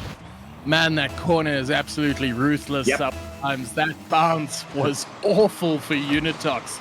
It landed straight in front of their post, bypassing 2 defenders, and Jokers have been gifted a goal there as High Frequency looking to extend it a bit as they're laying in shots above Unitox right now, because Tswana is very ground-based. They're not a very aerial team. And they might have identified that as a shot coming in there quickly, but they got it out just as quickly as Eclipse now getting the touch to the undefended side of the field as French. Now going to take a little bit of a mistouch there, giving it to Dogman as he gets the clear. But right now, no side is looking particularly threatening. There have been a lot of run-of-play goals and very few constructed. So I think the downfall of Tswana right now is their defense, because it's what's been saving Jokers. Yeah, exactly, right? Is these run-of-play goals certainly favor the side of Jokers. They're really good on the counter-attacks. They're really good at the consistency, like I said earlier, of being able to pick it up. Right now, Tswana, they go for touches and they manage to make a connection, but it's not to anyone. It's not with a goal in mind at this stage. And obviously, the goal is the only thing really that they're thinking about. But how to get there is just let down by 1 or 2 little passes, in which case Jokers always spread out so nicely across the field that they're able to intercept that, cut it down there, really stop it from being dangerous. The ball lofts towards their own goal, and they take the time to be able to clear it out and put it into some vacant space and then chase it down afterwards. So I think Joker's going to be content that we're halfway through the game. Even though they only got a single goal, they're confident that that's enough of a buffer for now, and they'll take the next opportunity when it presents itself. Well, let's hope that they can. It is a very tall order for Tswana right now, as they have to put in an absolute shift if they want to come back from this one. It is match point for Dynasty Jokers. So not only do Tswana need to win this game, they need to win the next 4 if they want to see this one through. So right now, Jokers are feeling pretty comfortable, I'm sure, but the job isn't done yet. There's still 2 minutes left on the clock. They're going to want to extend this lead if they can, and immediate pressure by Jokers signals just that. Poking, prodding. See, they don't dive themselves in. They don't rush themselves out of the play. They're just holding around, waiting to see. No one goes up unnecessarily. Dogman just waits for the shot to come down and then puts it onto the backboard. Next one goes in, but it's a double commit on the sidewall. Weet-Bix with a bit of a breakaway, has Alex in tow right now and trying to get a bit of a bump on the way out. Doesn't manage to get hold of Clerks, who's taken it to the wall, gets a second touch there, has as well got high frequency to help him out there. And the two of them work it towards the center. Dogman does not decide to jump as third man. A very vital play right there. Eclipse once more diving across the goal line, just making sure that there's no danger to be presented, just keeping up that speed that Jokers has had, just a couple k's per hour more than their opponents. And Tswana, while they look to always promise something, there's always the potential for something, it just always dies before it really becomes too venomous. It does appear that way. Tswana, I was watching in the corner of play there. Instead of going for the ball, both players went to play the man, and that just shows the mentality of the game that they play. They play a very aggressive game. They want to dominate themselves on you, but structure is their enemy right now, as Jokers just seem to be composed throughout, and they've been able to lay on some demos of themselves as Alex pins one up against the backboard, but very well touched there by High Frequency to play it back into the corner. And it's been that lack of dangerous balls middle like this one right now, as Dogman's going to put a little bit of a token shot in, and Weet-Bix is going to be good enough to get to the clear there. But right now, with 30 seconds left on the clock, Tswana need to step it up. They really do. They've got 22 seconds. They've got themselves as close as they could in any of these games to be able to turn the game around, and all they need is a single goal to secure themselves in overtime. Alex trying to just hold the ball up in the air, but they both dive past it. It's up to Weet-Bix alone on the goal line there. The pass attempt came through. It ricochets actually down towards the red net. 2 seconds up. Ball in the air, the place where Tswana doesn't want it to be, and in the air on their own side of the field right now. Not only do they have to keep it up, but they've got so much distance to make. The ball goes backwards from French, and that's going to be it. The last game, the closest of the series, as it seemed like the pattern was foretelling the whole way through, but Jokers take this in the most convincing way possible. 3 games to their better in terms of a 3-1 scoreline. The fourth with just a single goal behind it. Eclipse 4 out of 4 MVPs there. A much closer affair. But I mean, at the end of the day, the finals awaits for our Dynasty side. Oh, Dynasty played such a good game here. They secured the sweep, a confident 4-0, and Unitox doing very good to bring it back in that last game. It was only a 1-0 game, so it just shows the resolve that Unitox put through. But unfortunately, resolve doesn't always get you the results, so no dice for Unitox, as Dynasty have made their way and written a bit more of the script as they make their way into this Prospect Grand Final. Grand Finals is exactly where this team has set their eyes from the beginning of the season. Their intention has come through there, and the eyes of Clerks just staring into the soul time and time again. Definitely, without a doubt, the most impactful player on the field, whether it's on offense or defense. And really, like I said to Greybeard at the beginning, there didn't seem to be a big weakness for any team to really be looking to exploit right now. There were those free moments, a nice dunk here or there, or a bit of a counter play, but you have to be in control of this ball from the moment you wrench it away from this Joker's side if you really want to try and threaten their net in any sort of meaningful way. Yes, I completely agree. As talismanic as Eclipse was, this is a 3-man game, and he will secure the series MVP, no doubt. He got 5 goals from 16 shots, but he also got 5 assists and 5 saves. Yeah. So an all-round excellent performance from Eclipse, but also, more importantly, very well played by the entire Dynasty team. High Frequency, Dogman, they all had absolute screamers, because make no mistake, that Unitox Tswana side is dangerous.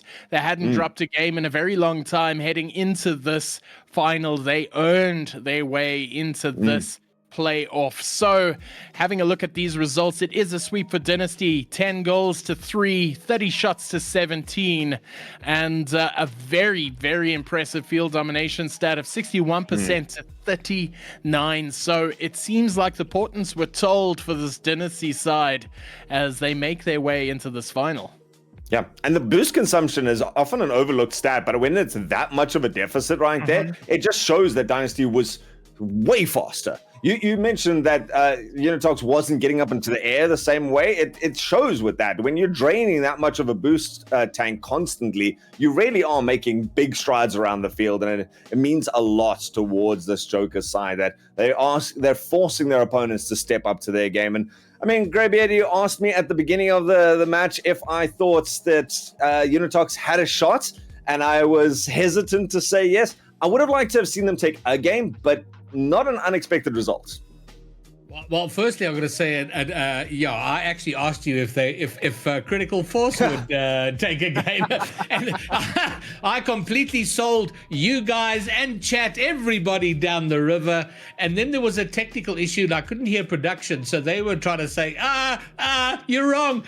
Anyway, but yes, we got there in the end, and man, oh man, we seem to be speed running the playoffs right now.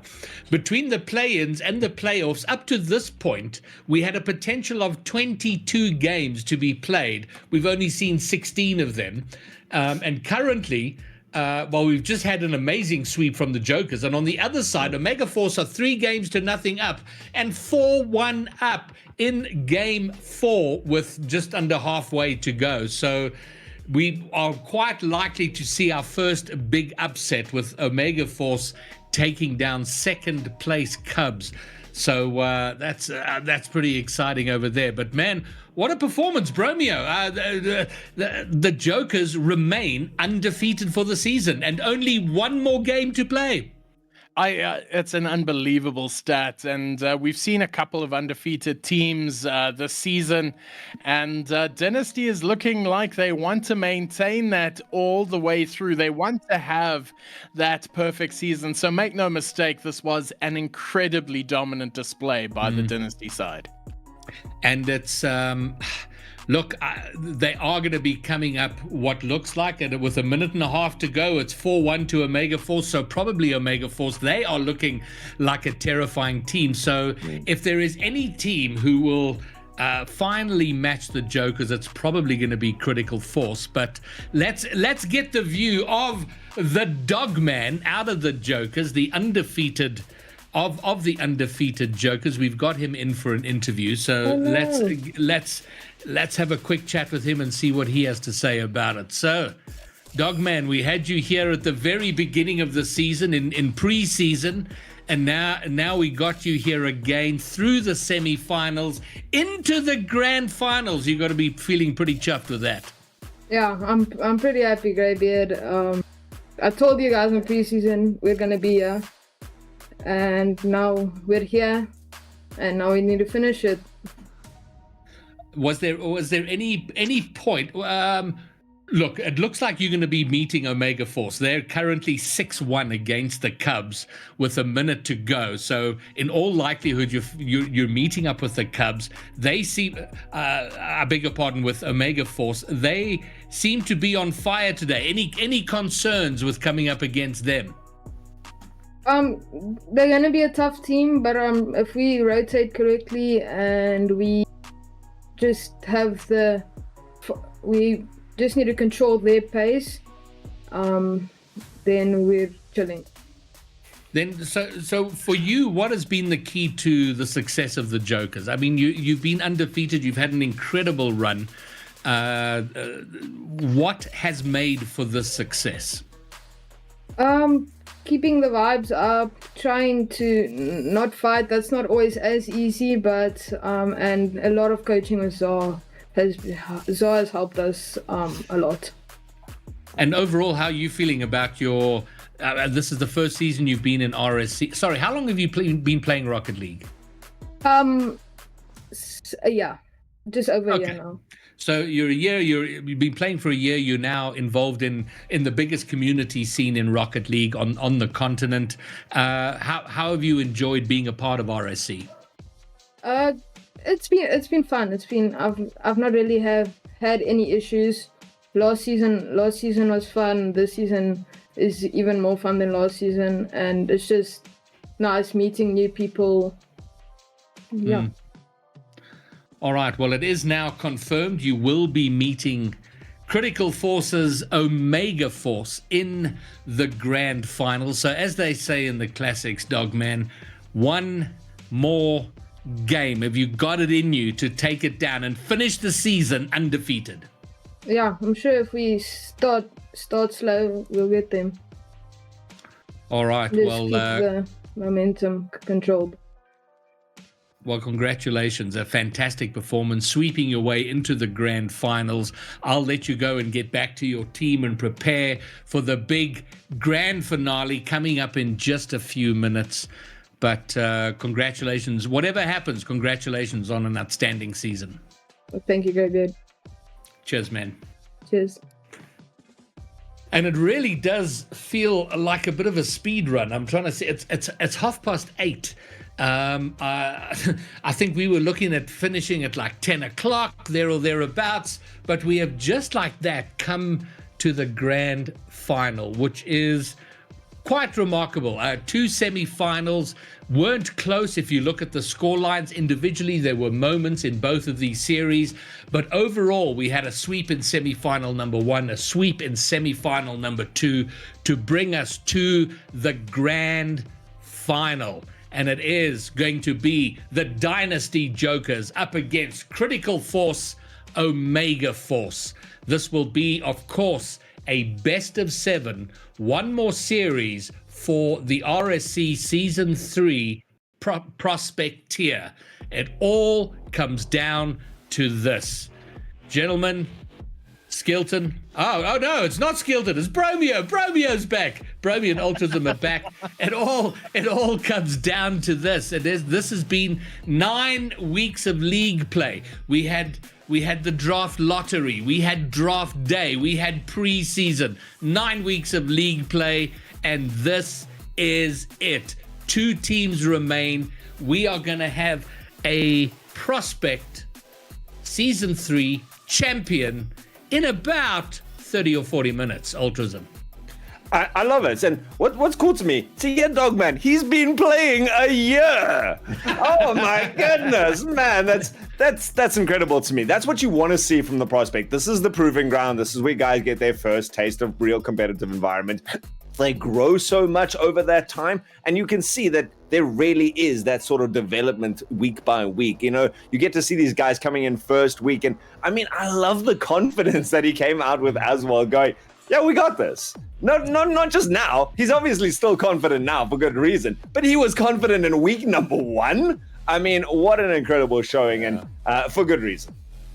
And Bromeo, I asked him what the keys to success have been in their season, and the first words out of his mouth was keeping the vibes up. and I have to disagree with that, Bromeo, because if it was all down to vibes, you and I would be doing far better in this game. But let's have a look at the playoff bracket here quickly as we look at the road to this grand final here.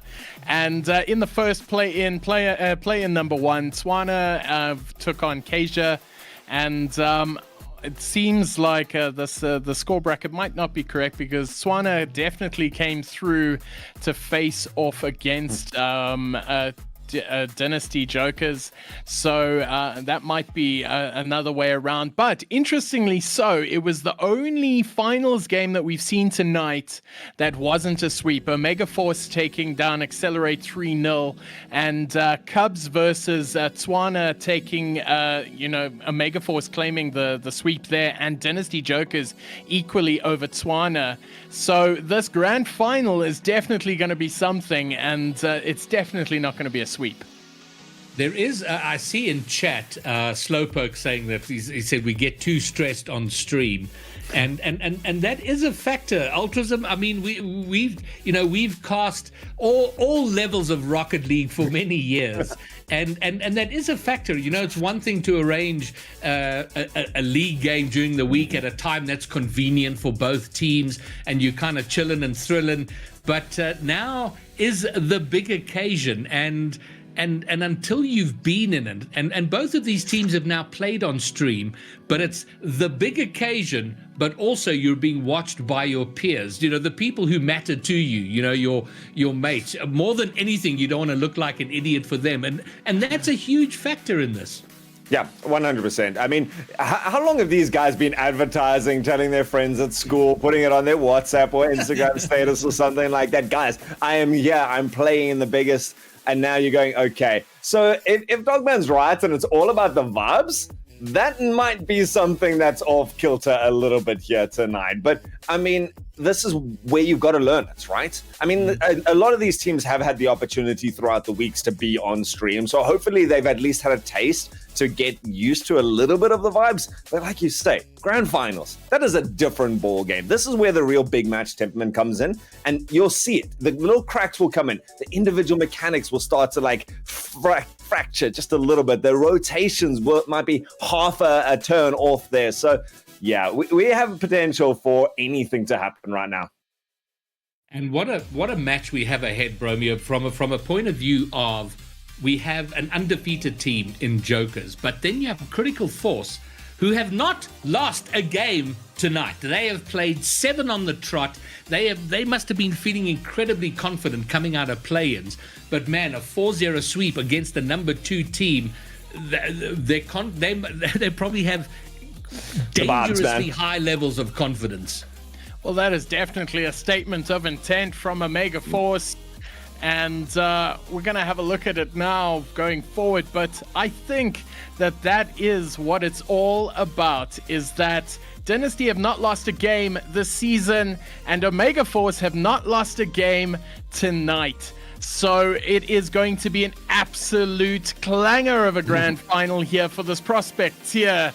And I could not be more excited of. I'm so excited. You know, we say Jokers, we keep coming back to this undefeated, but they haven't won every game. There's 2 games this season that they've settled for a draw, and one of them back in week number 4 was, of course, against this Omega squad side. So the team that's gotten the closest to taking it away, they had to just level it up. And I mean, when you really are coming off the back of the 4-0 against team number 2, you're going, is there anyone we can't beat? So right now, I mean, we see our roster once more, Clerks, otherwise known as Eclipse, just being a dominant force, really the MVP of pretty much the season. But now Dogman was a really nice, solid third man, but we talk about the vibes, the pressures of a grand finals. This guy's been playing for a year. He hasn't had the opportunity to be in a grand final before, and we did see a couple of moments there from Dynasty in the last game where there were some cut rotations. There were some open goal opportunities waiting for it. Well, the cracks were showing, but speaking about vibes, we can't forget about High Frequency, because he has also been on another level so far. But having a look at the chat quickly, over 100,000 points have been spent so far in this prediction alone. And currently, Dynasty Jokers are 65% in the lead to Omega Force's 35%. And it's against this team here now of Coconut, Jakes the Snake, Bruv, and Swifty Rocks. Jakes the Snake proving instrumental in their play-in. Now, going into the final, is he going to make the difference? I think if anyone could, it's Jakes. Jakes impressed me from the moment I saw him. That was one of the things coming in at the beginning of Prospect. You don't really know any of these people, but that's the name that sticks out to me of all the games that I've casted, is Jakes has been great and probably a big part of the games that they won tonight. I mean, we were just casting their last one, so I didn't get to see how they did against the Cubs, but Jakes was phenomenal in the earlier game that I watched him in there. And I mean, when you go Coconut and Bruv behind you as well, who are all like there and thereabouts, these guys have got mechanics, and they've certainly pulled it together in terms of their team cohesion. So, yeah, and you mentioned the points that were actually up there on the thing. It's not all one-sided, so we'll get to see it here as we go into the grand finals. Like Greybeard says, a prospect crown is going to be laid upon the shoulders. One of the teams would love to live up to their name and take the crown for themselves, but heavy is the crown and quickly does it fall as we head into our best of 7. Jokers from the Dynasty squad versus Alpha Force, Omega Force. What a game this is. Both teams have been fighting all season to be here right now in this very position, but there can only be one winner. There can only be one king of this evening as Jokers take on Omega Force in this best of 7 final, and both are going hammer and tongs, and Dogman taking the early lead for Dynasty once more, and they are starting to set a pattern here. Oh, the youngster comes through again, has not hesitated when the opportunities have presented themselves and manages to slot that in. Great dunk from High Frequency, secured that pass out there and putting Omega Force under an early bit of pressure. They haven't lost the game here tonight, but I mean, this may be one of the first trails that they've had to suffer. And oh, there, Clerks doesn't manage to get hold of this one, trying to find a pass back towards the center. Jake's going to be able to pick it up and just backflips back into a more fortuitous position.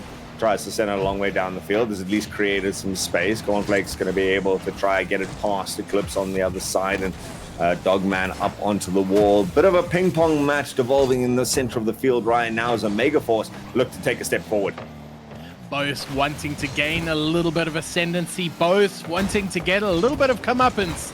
But right now, both teams know what is on the line, and right now, no team wants to make a mistake. So it has been a bit of a stop-start beginning to things, with both sides being very cautious in how they approach this game. Shot coming through and off the backboard, but cleared by Eclipse. And as he takes his ball into the corner, they're going to want to start setting up for themselves. But Omega Force getting the clear. Oh. And unfortunately there, Jake the Snake was cut off, but he means he's got some boost, but got bumped. And that will be the attack dead for Omega Force. Still sitting in a good position, though, to turn this around. Cornflake's going to stall it out with Jake's charging in afterwards. Gets it high into the air. And, I mean, when we look at the two semifinals that led to this, I would argue that Omega Force had the harder oppositions. They might be a slightly more calibrated to the pace that's required here. Jokers might be caught off guard if they're not ready for some of these good passing plays to come out here. And I mean, Omega Force has been doing a good job besides that first goal of holding steady, not giving the ball away too easily, cutting off these passes as they come around. But I mean, when you got Clerks facing up against you like that, we talked about the corners not being a position of danger. It is in the hands of someone who can follow up like that. What an angle. There was no goal there at all. But then boom, 2-0 to Jokers. They've got 3 minutes left on the clock right now, and Omega Force is going to be a bit of under pressure here, but this is a best of 7. This is a long night still to go, and both will still be fancying their chances now as Dogman takes collection of the ball across field. Not quite the ideal touch there, laying it up for Cornflake. Cornflake takes a shot, but saved by High Frequency. High Frequency, you mentioned that he's not a player to be forgotten about, and proving it right there, desperately coming through there, even though it looked like the teammate was going to be able to come through, but a great shot denied out there, and a good pass towards the center. Unfortunately, Omega Force grouped up. They're going to commit one person to the rotation, the other one keeping the ball alive for them. Good pass over the top. The read was just not there. So difficult to get your car in the right place. The idea was correct. The mechanics slightly a step behind, but good intention at least shown from Omega Force. And they're hanging around, actually looking for a second touch here. Gonna drop down there. Bruv meets it confidently in the center. Nice pass back towards the center. A bit of space here for Cornflakes to work with, puts it wide, and seems like Jokers have managed to stabilize. Seems like they have. The tempo has definitely increased. Both sides going for aggressive demos here in field position. And Bruv with an interesting touch there beats the first defender. And luckily cleared by Eclipse as he takes the challenge into the 50, puts it along to the corner. He's going to try and pass. It's up in the air now. High Frequency going to take the shot, and it hits the backboard, but not quite in there. And it looks like Omega Force have survived another assassination attempt from the Jokers here. Assassination was actually a great way to put that. Oh, another chance comes through for the Jokers, though. This one high and wide. A great pickup from Jake. Sends it a long way down the field. Going to be able to pick up this mid boost and turn this into some extra aggression on the baseline here. Eclipse wanting to get this out. Doesn't manage to get the extra touch. It's rolling fortuitously here for Omega Force. Pops it up in the air as Bruv, but there's still another player turned aside. Double commit from the Jokers, but throwing everything that they possibly could at it. And Cornflakes now keeps it alive once more. This one a little bit too much on the ball to go across the net, but Joker's cramped up. They've got less than a minute to try and stabilize here, try and hold on, and they've managed to do it. So Omega Force threatening, but really impotent when it comes to that final shot. Not being able to convert on opportunity and field dominance, because it really feels like for the last 2 minutes Omega Force have been laying siege to this Dynasty Jokers line. And pass coming through from Dogman, but Eclipse not interested to take the shot because there was nobody back So rather electing to make the pass himself, and nobody could get the shot in there, but they couldn't even make the clear either. So just like in no man's land, it remained. And now Cornflakes gonna try and make a last-ditch attempt, and it fakes out one.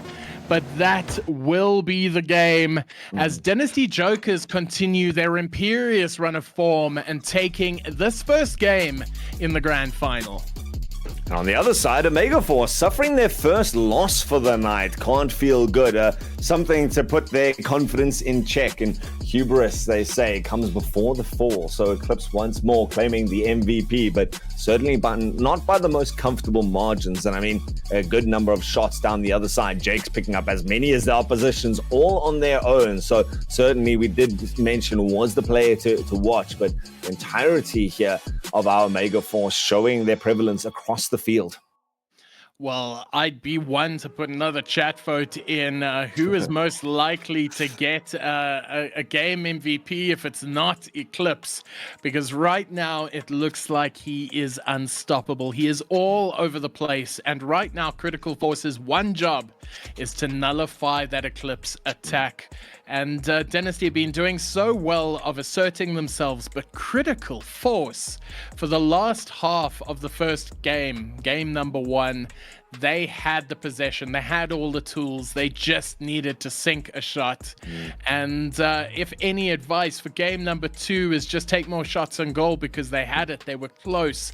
This game is a lot closer than it appears. And I think those shots are certainly forthcoming. There were the number of opportunities there. Omega doesn't just one and done kind of thing. They don't just take the shot and retreat back out going, okay, I can make no more impact on the play. They were hanging around. They were looking for the passes towards their teammates. They were the little touches that they weren't afraid to. I mean, that's a great dive in there. It's a great shot, in fact. Bruv finds a tiny little angle and zero hesitation comes out of this play. 2 players miss it, and the free-for-all is not able to be shut down by High Frequency, leaves the smallest little gap, and Omega Force, they rally back, living up to their little logo, and they strike hard. Well, there we go, Bruv, taking the challenge in hard. Touch there again by Bruv. Can't get the double shot off, though, and bounces against the post. It's going to be a weak shot there, but they're going to keep it there as Eclipse is going to try and escape from the half. He tries the drop, and that works out very badly. Bruv taking his brace, I think, in less than 30 seconds of regulation time. Wow, what a display from Omega Force on a good start.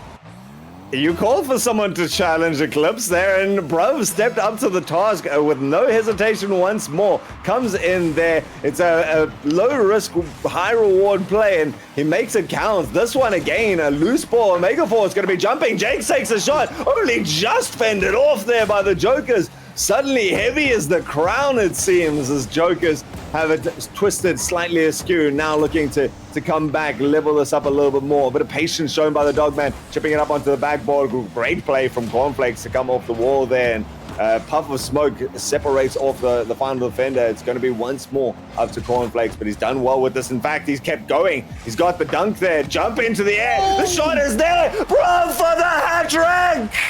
Bruv gets his hat-trick in utter style as Cornflakes with the challenge gets the assist, but what a touch here by Bruv. Gets his hat trick in just under a minute, and wow, what a showing from Omega Force so far as they are up 3-0 against the Jokers in a game that just a few seconds ago we would not have called this. We are here to play, gentlemen. We are here to play. We have a grand finals on our hand. We got denied by 3 of our 4 play-in games going to a sweep, but not this time. Not this time, says Omega Force, as they continue the barrage onto the back line here. Jump up there. First touch doesn't come out there. Jake's shot a little bit wide, but you can see the intensity picking up there. Jake picks up the nice demo.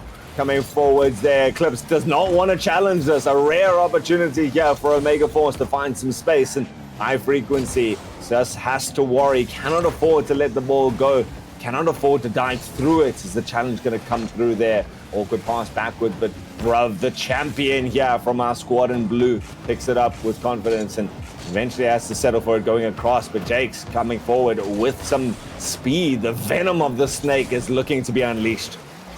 Well, Venom is being unleashed so far. Megaforce have shown their hand. They are very capable of scoring goals, and they are intending to do just that.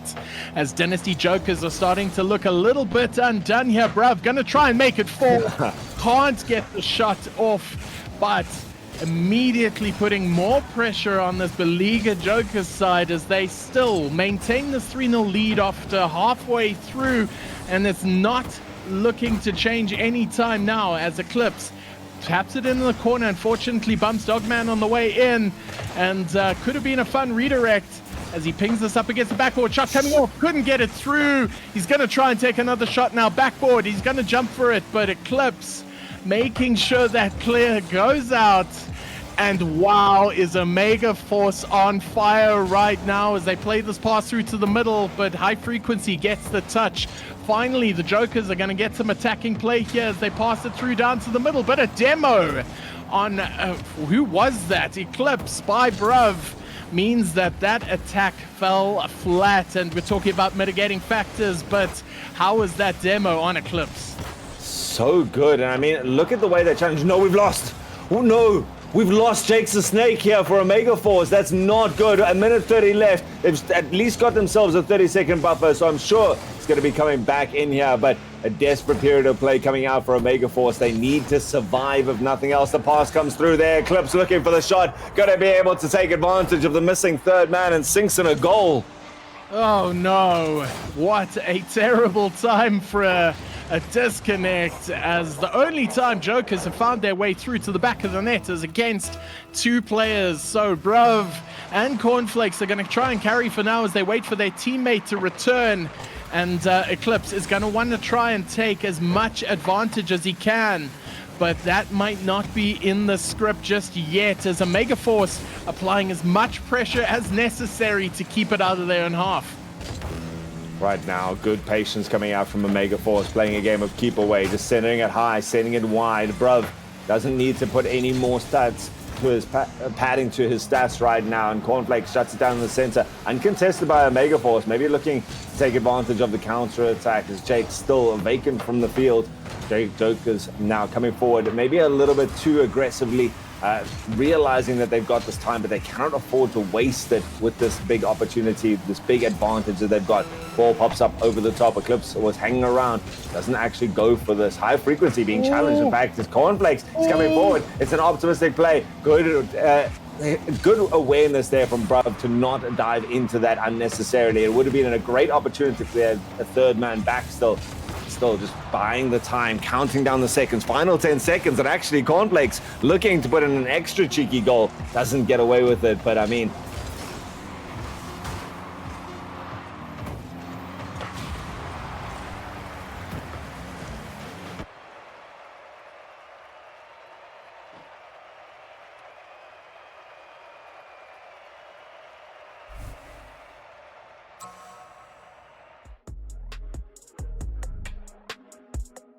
by game MVP Bruv, and wow, what a showing that was.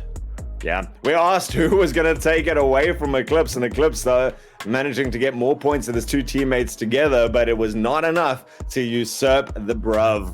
I mean, coming through then, what I really like to see about Bruv's goals is that, yeah, one of them was a really nice dunk, but the other 2 were well-constructed shots. They were well-placed. They had the patience. He had a little bit of space and just the impetus that he came into those challenges with. And, you know, sometimes when you rush a play like that, you lose some of the accuracy. You're so focused on the power and getting to the ball first that you don't realize how I need to actually hit the ball when I get there. And yet he just held it. He held the nerve the whole way through that play, and it was great. So hopefully Jakes is coming back. They do have a sub if they need to pull him in at this stage, but I'm so glad that game was not actually turned around because of a technical issue. That was a well-deserved victory here for Omega Force. Well, we've got word in that Critical Force are bringing in their sub. Jake's the Snake is unfortunately not going to feature in this game number 3. Will that be the decider right now? And it would be such a pity because Critical Force just played the game of their lives and brought a little bit of fire to this grand final. So here we go. We're going to go into game 3 shortly, and that sub could make all the difference. So I'm very excited to find out out how this one goes currently, because grand final and we're currently tied up. Yeah, Jake's. I'm sad that it's Jake's because he is like I said earlier, the player to watch. But it's so good to see the rest of Omega Force coming through with their own capabilities. I mean, Bruv did those not because it was just enabled by Jake's. You can't take those goals away from him. That was his structure in those plays. So the rest of Omega Force, you don't get to week number 9. You don't get to the grand finals with a single stellar player. You got to come through as a squad, and that's kind of where Omega Force has it really nicely locked in. I hope that they've played frequently enough with their sub that it's going to still have that sort of cohesion, because it's going to take that against the good rotations Jokers have been offering. But I mean, they still are a solid team. So we'll have to see. Chat saying his power is out right now, so that's not a great time. Not load shedding, we know that much. So imagine it. Remember those days, Bromeo? Oh, Let's not talk of them. Let's not talk of those days at all. Chat, just so you know, Critical Force has used their timeout as they attempt to resolve this issue. Good on them. I want them to field the team that will beat this Dynasty side, and right now they are looking really good. So the 5-minute timer is on its way down. There are currently 3 minutes left of that timer, so we'll know very shortly who's going to be taking the field, but we certainly hope it is their superstar Jakes the Snake who takes it through. But that being said, the way Bruv was playing, I think they'd be good either way. It would be nice to see. And I remember when I said at the semifinals that I was wondering what it takes to beat the Jokers, what their weakness was. Well, I saw it in that match. Very, very subtle thing, but Jokers is exceptionally good at punishing a team that throws away the ball, throws away possession. If you just give the Jokers the space to play and then don't contest them afterwards, they've got the mechanical skills of someone like Eclipse to be able to go and do mechanical rubbish and his musty flicks and his backball reads and doubles and everything like that. But this time they had no space. The Omega Force was on top of them. They were not giving away the ball. I mean, even when they were playing with only 2 players, I mentioned it, they played keep away. They were knocking it to open spaces. They were making sure that it was at worst a 50-50 that they had to chase down afterwards and contend. The rest of the time, it was really nice little passing plays. There were a couple of moments still from Omega Force where the communication just wasn't quite on par and they kind of like cut across each other. We saw that from Jokers as well. But Jokers just really were not allowed to control the tempo there. They weren't at all, and I think that's such an important point that you've noted here, is that what Critical Force were doing well in that game number 2 is that they were holding the ball close. They weren't just knocking it away. And so many coaches have tried to explain this to my little prospect brain when I'm, trying to get better at this game. But they say, hold on to your possession, take the 50, don't throw the ball away, because you take the 50 and it goes loose in your favor, you have got a shot at goal. And even if it doesn't, you've got your second man back and, you're good.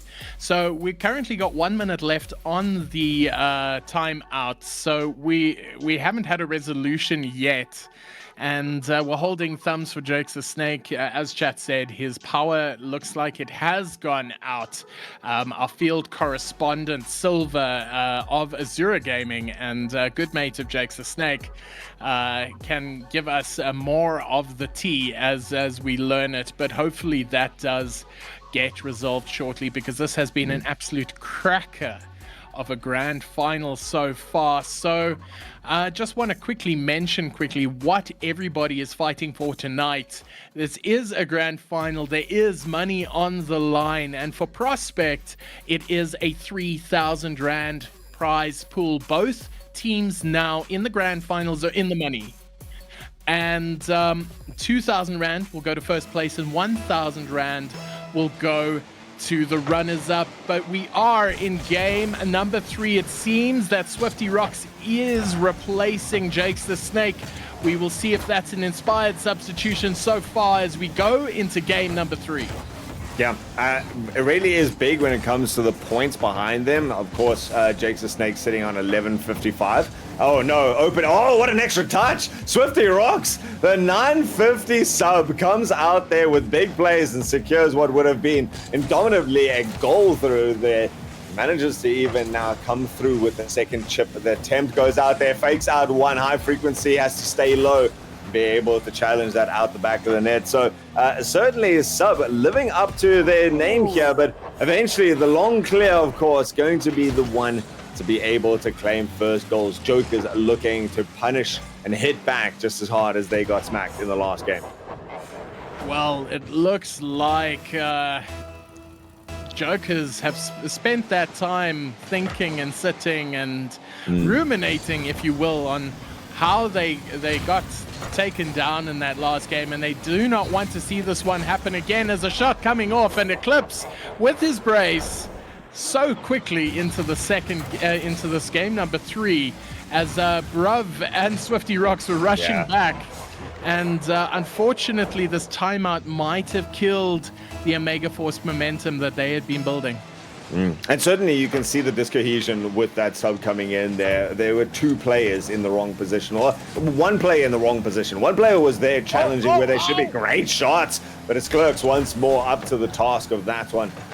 Manages to turn it down to the side. So Omega Force is certainly showing that they are here still to play. Oh, that was a powerful demo to take out Cornflakes, who was set up to jump for that ball. But Omega Force, they're looking to come back. They're going to take a couple of moments to recalibrate how their rotations work. But, I mean, the redirect attempt, great attempt from Cornflakes, but way too much potency on that. And Eclipse now looking for a bit of a breakaway. Couldn't get under the ball to get the flick up there, and it turns over. Omega Force now going to challenge Dogman, who's popped it straight up there, trying for high frequency to win the challenge, but Bruv up to the task. And still, Joker's going to be able to come away. Oh, honestly, this is an absolute dogfight. Dogman leading the charge, dogging, if you will. Now Swifty Rocks taking possession into the red corner as they're trying to set it up. It looks like there's a rule 1 there. It looks like they're respecting it, so respect to that, because remember, nobody is bigger than the game or that rule number 1. As Eclipse takes it into the corner, it is now a 2v2 game, and it looks like it might pay off as the shot comes off, and Cornflakes brings one back for this lovely, lovely Omega Force side. No one tell Greybeard this happened. We don't need that at this stage. But, I mean, that's one thing that you could do. Swifty, go get yourself into a Rule 1. Take out one of their players at any stage and lock up this. We can take this in a 2v2. We got it from here. Whatever the call was, whether that was intentional or not, it is Omega Force finding an answer, but immediately countered back. It is going to be Clerks. The ever-present, the ever-powerful. Great shot comes out here. What a pass coming through there. I've mentioned it a couple of times. One of my favorite things that I like to see prospect-style teams coming through there, even up to Rival. Punch it into the corner. Awkward bounce comes out at 45 degrees. The defenders struggle to get to it, and your player coming in there has a great angle to take a powerful shot. 100%, as it almost worked in Omega Force's favor. They're going to try and keep it in this side, but Dogman on the hunt, pauses, lets the ball go over him as High Frequency and Dogman now chase it into the corner. It's going to fall down awkwardly here as Eclipse defending now. Very well challenged there by Cornflakes. He's up in the air. He's going to take the shot and he gets it. That is phenomenal coming through there. It was the 50 that you talk about. You try and get the ball in the right direction, but the follow-up was calculated, it was confident, the touch was really nice. The defender at that stage was kind of just hoping that he missed it, and does not, unfortunately, disappoint for the Omega Force, and managed to pick it up. Once more, the shots retaliating as quickly as they came in, but down to a single goal deficit here for Omega Force with 2 minutes left on the clock. They've got all the time, and they're starting to look like a team that's got some comfort behind them as well. 100%. It's Swifty Rocks providing ample inspiration for this. He's going to try and get the bump through, and almost coming away with a very aggressive goal there. High Frequency with the boom out. They're going to want to get this out of here as Dogman forces in. He's going to play a little pass down, and that could be it, but Eclipse not able to get the touch there. It is an open net if Bruv can regain possession, but Cornflakes now putting into the corner and pinched all the way back to the blue line as Bruv now returns it, and this is turning into a bit of a tennis match as it's hit against the backboard once more. No touch there as Swifty Rocks is going to try and straighten it out, but this is very tumultuous right now. Eclipse is going to try and get the double touch. He almost gets it there, and this is one heat of a final right now. Man, the chaos that just ensued for a couple of seconds there was spectacular to watch, but it was, of course, Clerks stabilizing that, and an attempt from Swifty to try to take it up in the midfield. Clerks once more putting themselves in a good position. Cornflakes turns just as quickly when he realizes that he lost control and picks it up once more. Has to go low, but gives it straight into the hands of the waiting Joker's players. Swifty into the air now, looking to get a touch. Fakes out the Dogman at least when he doesn't get the touch, and Eclipse sitting in his own corner gets a second touch, finds it a long way down. Dogman with the attempted redirect, but it turns into a pass, and Eclipse, he's so good at those doubles, this time denied it, and Bruv looks to break down the 30-second mark with an extra goal. Well, here we go. 20 seconds left on the clock. Omega Forces trailing Jokers by 1 goal. They're going to try and reclaim this. Both sides show that they can hit a ball from anywhere now as Eclipse plays it off the ceiling. And Cornflakes going to try and take it up the wall, but challenged by Dogman.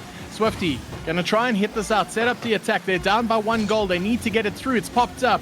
Eclipse going to hit it towards his own goal. It just needs to touch the floor, and they managed to get it. But that was a very, very close game. Dynasty coming out the winner, but by no means definite.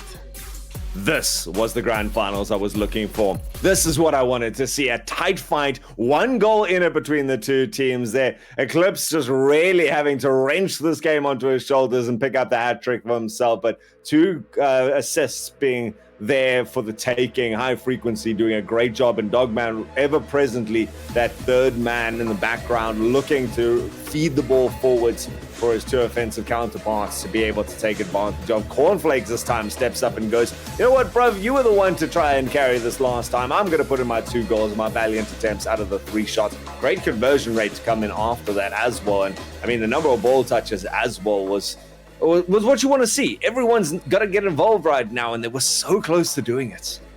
And what a great display by both sides. Cornflakes having absolute screamer, and Eclipse being as deadly as he always is. So now, game number 4. Omega Force are going to want to tie it up so that they can level the playing field once again.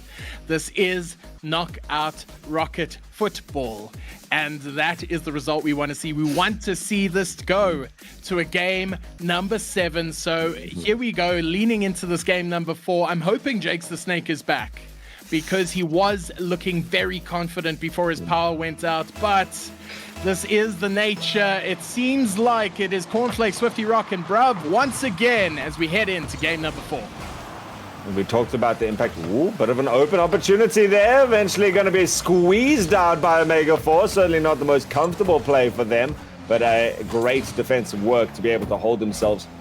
Something I did notice, though, with the inclusion of Swifty Rocks was there was a little bit of a distrust from the rest of Omega Force. You know, you're going up with someone who's not necessarily going to be able to hit the ball cleanly as you'd like every single time, but it's a great breakaway coming out from Swifty Rocks. Gets the 50 at the end of it, looking to prove to his teammates, guys, I will make it happen for you. Oh, Dogman gets denied by a little bit of geometry there. Got it past the last defender, but it was just wide for the open goal. And once more now going to be taking another opportunity are the Jokers coming forward. Eclipse with a long challenge up in the air, gets it around, but well touched to the side by Cornflakes. Extra shot coming through there. High Frequency just slows it down, baits out one, but cannot get past the crashing down that was Swifty Rocks. And Jokers now need to find their way out of their own half. It looks like they do. You were talking about geometry and Dogman, and I don't think you start geometry until you're in grade 10.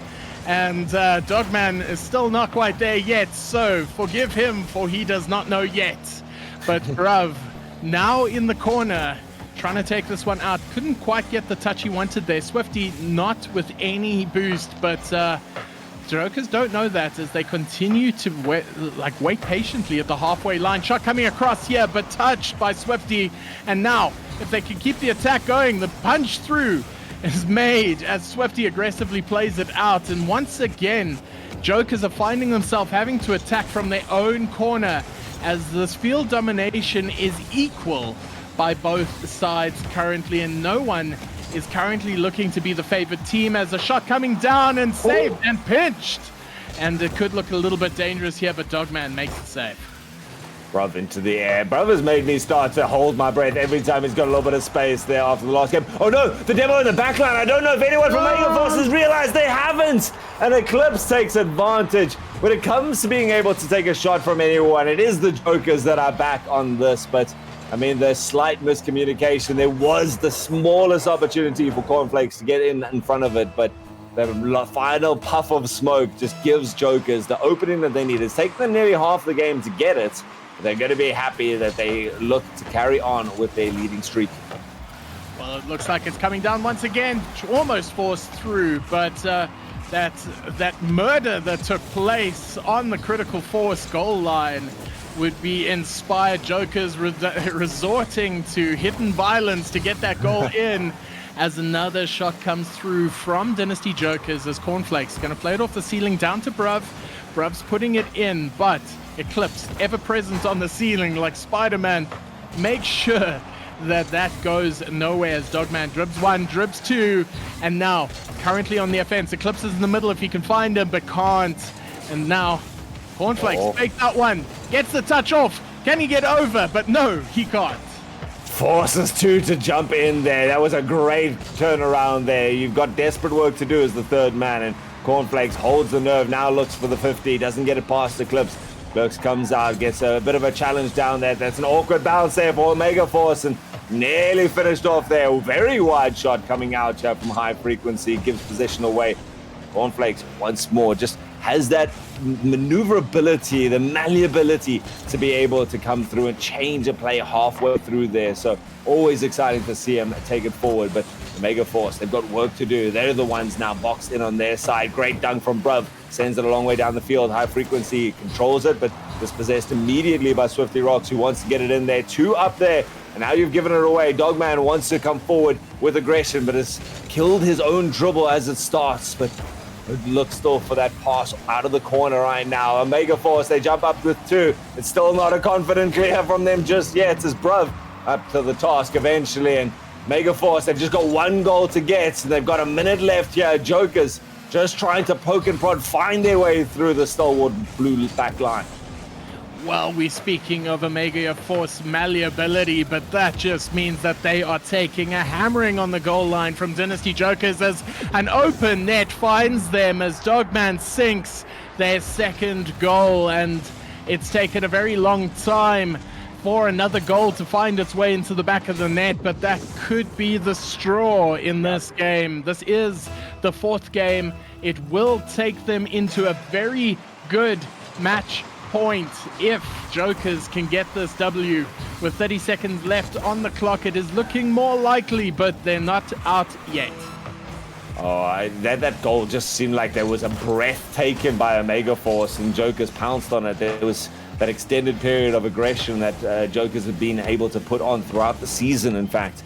And they just eventually got the crink in the armor that they were looking for. And a bit of a charge forward comes out here. Cornflakes waiting patiently on the goal line, and he gets the pinch. He gets the angle of the dunk. You could see the intention there to cramp up the defenders. And Omega Force, they've kept themselves with the smallest opportunity. 10 seconds left. A kickoff goal is what is required here. And the Jokers realize their task is not yet done.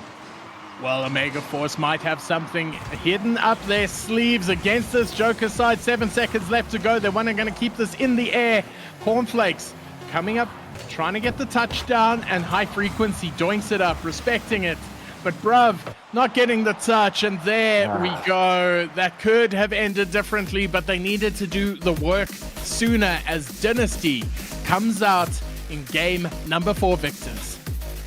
You know, Bromeo, something that's incredible for me in this is I am sold that these two teams are neck and neck in terms of skill, and yet when you look at what the story has looked like leading up to this, Omega Force only won 3 games throughout their 9, whereas Jokers have set with 7 wins to their benefit. You know, these are teams that on paper should not be as close as they are, and yet one more time, it's a single goal determining the outcome right now. Eclipse being taken down by Cornflakes one more time in terms of the MVP. He still gets the medal because he's on the winning team, but certainly a lot more required from the rest of this Joker side.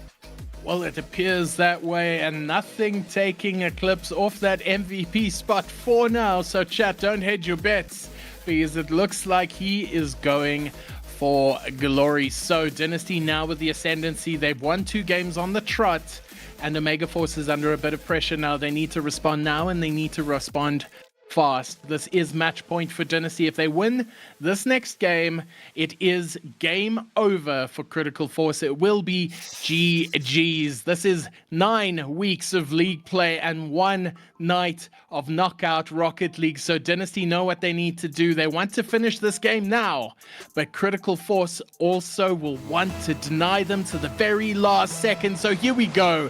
Match point Jokers, Omega Force to respond. And as a response that's required right now, big open opportunity and Eclipse, it's going to, of course, be Eclipse. Time after time is just in the right position, looking for these spots, comes across the goals there. Great little air roll to be able to tuck that back in. And with Brov's attempt there, card just a little too short. This is why we use the Dominus, guys. No, I don't think any hitbox was getting to that one. The placement was just sublime coming out there, and Jokers waste no time. They have been crowned this entirety of the league play. They have been undefeated so far, and they knew coming into this that they had the confidence. But the double cornflakes, that may be the goal of the entire season. They are not out just yet. So high on the wall, gets the double, rotates the car and says, thanks very much, we'll bring this back by a goal. And Omega Force have fight in them yet. Wow, what a goal by Cornflakes, taking it off the wall all the way to the backboard and doubling it in. Swifty now trying to get the touch. No boost, doesn't tell Dynasty about that though, as now Eclipse and High Frequency just exchanging a couple of touches in their own corners. Dogman gonna try and straighten it up, fakes it out, had no boost. Now Bruv, full tank of boost, he can do it, puts it through, couldn't get the challenge, as Eclipse is now defending for his life. This is Omega Force applying every bit of pressure that they can muster at this point. They are fighting for their lives. Shot coming off the backboard by Cornflakes. It is disarray by Dynasty Jokers. And right now, Omega Force have their tails up. They want to keep this pressure going the entire way through. Yeah, Jokers, they've been so potent on the counter-attack. They've got the opportunity. They broke through. They held their line as much as they needed to. As disarray as it was effective in terms of denying Omega Force from that goal.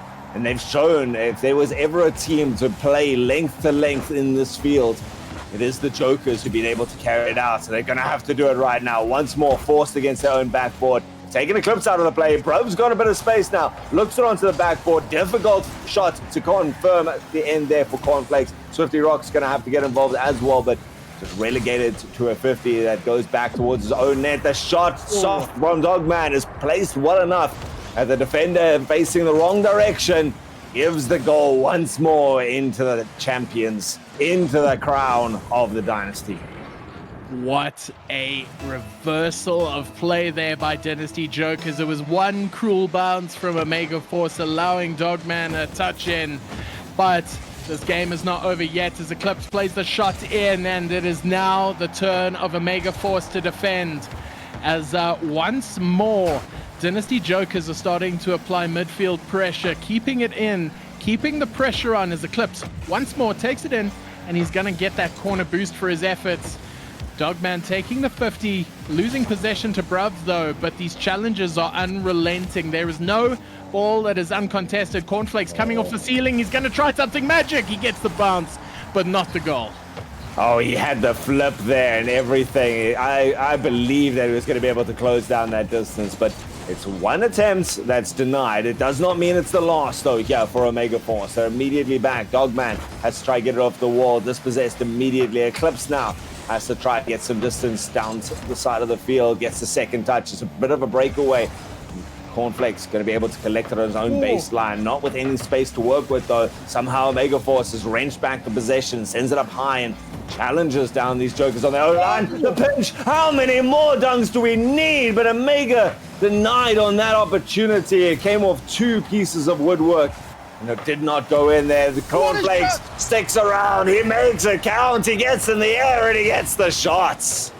Absolutely inspiring play by Omega Force. Spinning is winning, and a shot by Cornflakes makes sure that scores are level in this decider game.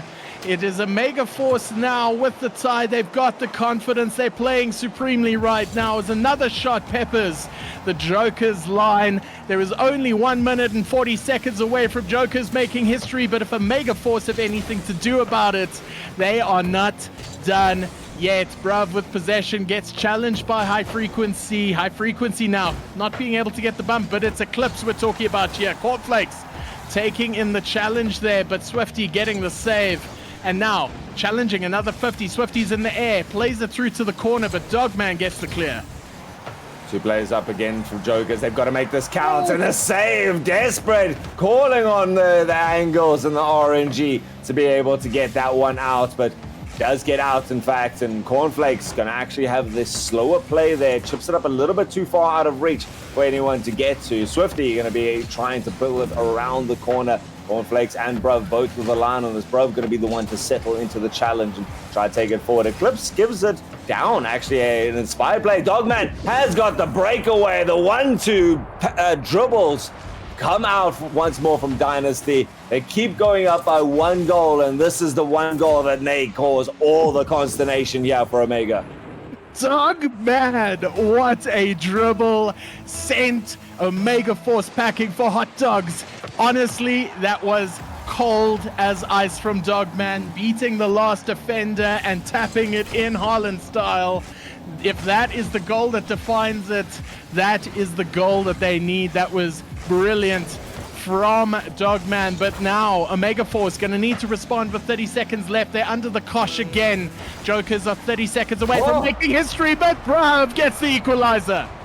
Oh, the challenge is there. The little bit of a soft touch. What a great placement there to keep it just far away enough from Eclipse to be able to reach that, and then follows off with a potent shot. A little bit of a tussle in the background on the goal line. Cleared the third man, and Omega Force, this really is a team with tenacity to be able to hold on. They are never out of it right now. Dogman, the prodigy of dribbles. So nice to see a youngster not necessarily needing to go for flip resets. Dribbles are one of the best things you can practice, and this guy has done so well at it. Can he do it one more time? 10 seconds left, and we could be facing our first overtime of the night. Overtime, maybe, but Critical Force with possession, passing it back. They'll be happy to tap this one down because they feel the longer this game goes, the better they will do. So overtime, game 4 it is, as we now see the final game for Jokers possibly decided by 1 solitary goal in overtime. And some space for the Jokers. They're coming forward. Dogman's got some boost, some space to work with. Doesn't manage to get it to ricochet off the back line. Eclipse instead going to try to roll it around there. Well defended from Cornflakes, but this left-hand side of the field just overly populated by Joker players. They're going to try down that line one more time and control. Eclipse takes to the sky. It gets over the top. There's no double to come forthcoming. Dogman tried for it. A bit of a breakaway now. Cornflakes has some space. Bruv gonna take it into the sky. Gets it over High Frequency. Is there the double? No! No shot just there in time. Both teams come out with an extra life, and still we're not done. Straight back down to the blue net, and a miss on the backboard gives the youngster all the space. It is gonna be Dynasty Jokers coming through undefeated throughout the season, and they secure it in a 4-1 victory in the grand finals. Oh, Jokers, they did it in the end. They took it to overtime in game number 4, but your prospect winners right here, right now are Dynasty Jokers. They took this game from the beginning, and Critical Force looked like they were coming back a little, but very well shut down in the end. Dogman eclipsing Eclipse to claim that MVP. It was the dribble that made the difference, and they will be celebrating hard tonight. I mean, well deserved to get that MVP at the end there. I mean, this was the Dogman show, the superhero that we didn't know we needed, and yet it came down to that. All of these shots, the highlights in the background just tell such a story. Both teams being able to show off their offensive prowess. So much in terms of the defensive work from both of these sides not going to be highlighted right now. And I mean, there were so many other opportunities that just aside, but it was Dogman in game number 4 that really came out. But Clerks there, the true person, you got to think that he's got MVP of the series. Did so much work and backed up time and time again. I believe that Jokers were the deserved victories, but what a showing coming out here from Omega Force. Honestly, Omega Force gave us the final that we wanted. It was so hype, and these Omega Force players are going to be proud for the season that they put together. Yeah. Bruv, Swifty Rocks, the GM and AGM respectively, doing their franchise proud. I've been told in chat that Bruv is the only player to finish second 3 times in a row for every single season of RSC. So that is a rough record to have. So Bruv will not be happy to take this in, but take a bow. That was the final we wanted to see. As you see Dogman with his dribble, the game-defining moment. And what an incredible final. So very well played to Dynasty. They are your deserved prospect victors, but please, Omega Force, take a bow. Yeah, I'm genuinely interested as to how this game would have been different had Jake's not disconnected. I mean, that must have been heartbreaking for him sitting on his phone. If you're out there, Jakes, we were so excited to get to watch you there. I think it would have made a massive impact. It could have been that tiny little swing vote between these two teams, but I mean, they still had such a monumental task against them. Jokers come through at the end of the 9 weeks with, 9 victories and 2 draws, not dropping a series. It's just fantastic. And that really does. That's a fitting scorecard at the end of the series. The 12 goals to 12, 36 shots to 34, 14 saves to 13. I mean, it was neck and neck. And yet, that boost consumption stat that I highlighted earlier, the difference maker once more. Joker's just, 10% faster. Man, what a game that was. Dynasty Kings managed to finish their entire season undefeated. And now, instead of having a logo for a crown, they've got an actual one. So, very, very incredibly well played. The domination of the field, the boost consumption was huge. But to talk about it more, we've got Greybeard here. You must be proud. Wow. What a performance. I just think, though, with Jake's in there, this could have gone the distance to 7 games. And I can't help, as happy as I am, and I am enormously happy. And to finish the season undefeated is remarkable. But I feel slightly robbed. I think we could have had a banger, but in the interest of my bedtime, it's probably just as well. But wow, we have champions. RSC season 3 has its first champions, and those champions are the Jokers. But I know, but Bromeo, I mean, you must be so pleased. I know, you're involved with the franchise selection process and weeding them out and interviews, but what a pickup! How awesome to have Critical Force with us this season. Critical Force has proved that sometimes when you take a chance, it pays off with a dividend. So Bruv and Swifty Rocks, take a bow. You've had an incredible season so far, and very, very unlucky to not come away with something tonight. You got so close to taking home some silverware, but I think that Critical Force is represented in every single tier in play-ins or playoffs all the way till Thursday. So there is still chance for Critical Force yet, and I know that Critical Force will be sad that they didn't get there, but they will be happy nonetheless. All right, well, Bromeo, Ultrazim, you guys have put in a proper shift.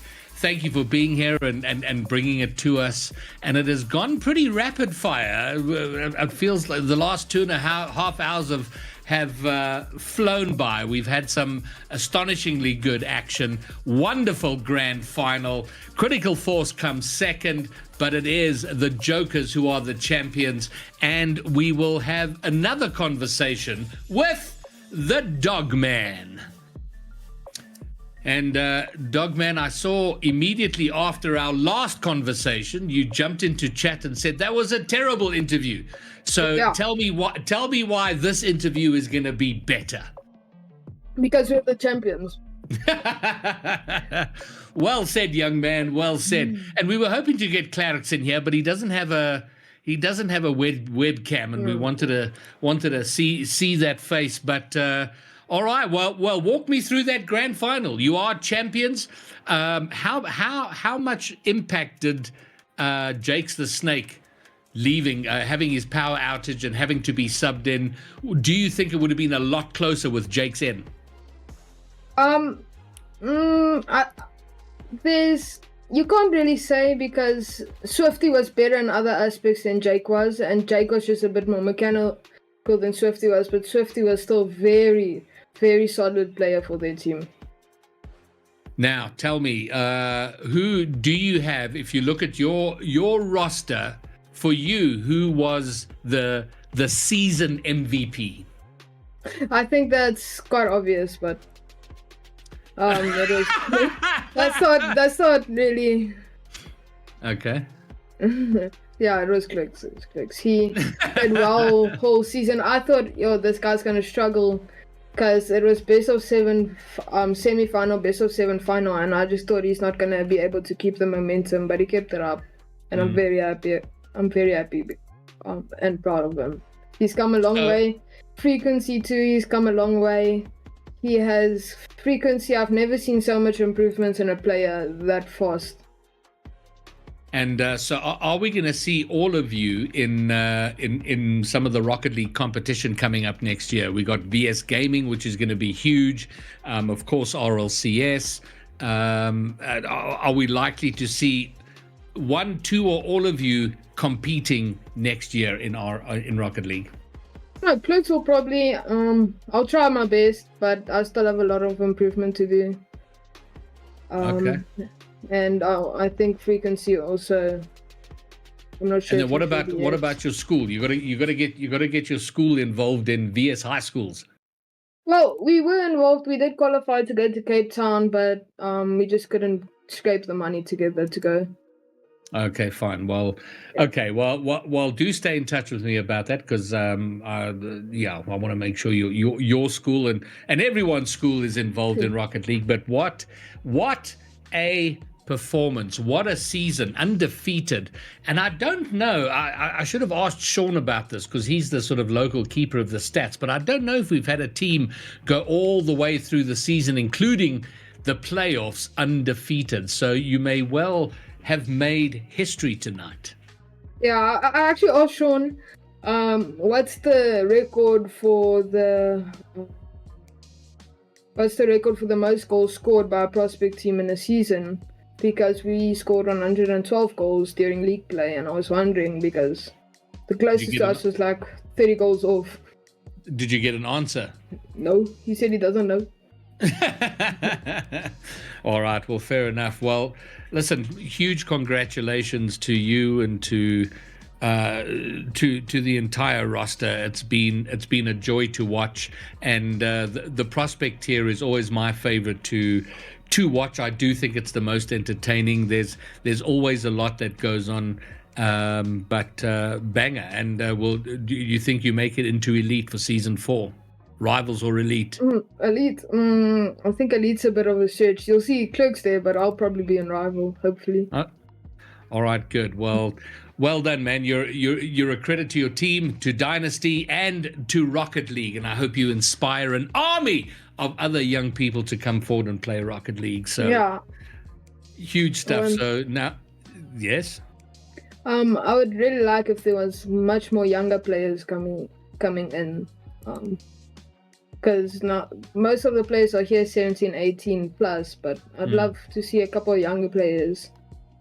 All right. Well, let's work on it. Let's go and spread the gospel of Rocket League and get that army of youngsters into the game. And then finally, Dogman, you want to give a shout out to anybody? Any last words or shout outs from you? To our elite team, I want to say thank you for them for scrumming us as a warm-up. It was a very good warm-up. And then shout out to Zira for when you couldn't find scrims to help us find scrims. Good stuff. All right. Well, go and have a chat with your team, celebrate. And you are now an RSC champion. Prospect champions for RSC Season 3 in SSA, the Jokers. Dogman, thank you very much. Thank you, GB. Cheers, Bye. man. Man, oh man, oh man. What a night. What a team. What a performance. It was... It has flown by. It felt like it was being sped run at one point with all the sweeps we were having. But Critical Force, a huge shout out for them, just in terms of what they did, what they brought, and how they did. I mean, in their play-in, swept their way through the semi-finals. Critical Force, Omega Force, congrats. And there we go. We are now 25% of the way through the playoff stage of RSC Season 3. And that is the prospects wrapped up. But tomorrow night are the rivals. My tier, my team are in play-ins. It's a sweat fest. We're up against the ropes, but we're going to do the very best that we can. And then Wednesday night will be the elite tier. And of course, followed on Thursday by the big boys. The master tier will be duking it out to find the champion. But by this time on Thursday, we will know all of the champions in all of the tiers, and we will say goodbye to RSC Season 3. But that's pretty much going to wrap it up for us here tonight. Don't forget, big shout out to our sponsors, Nexa, who are giving us a little bit of cash for the prize pool, which is going to be gratefully received.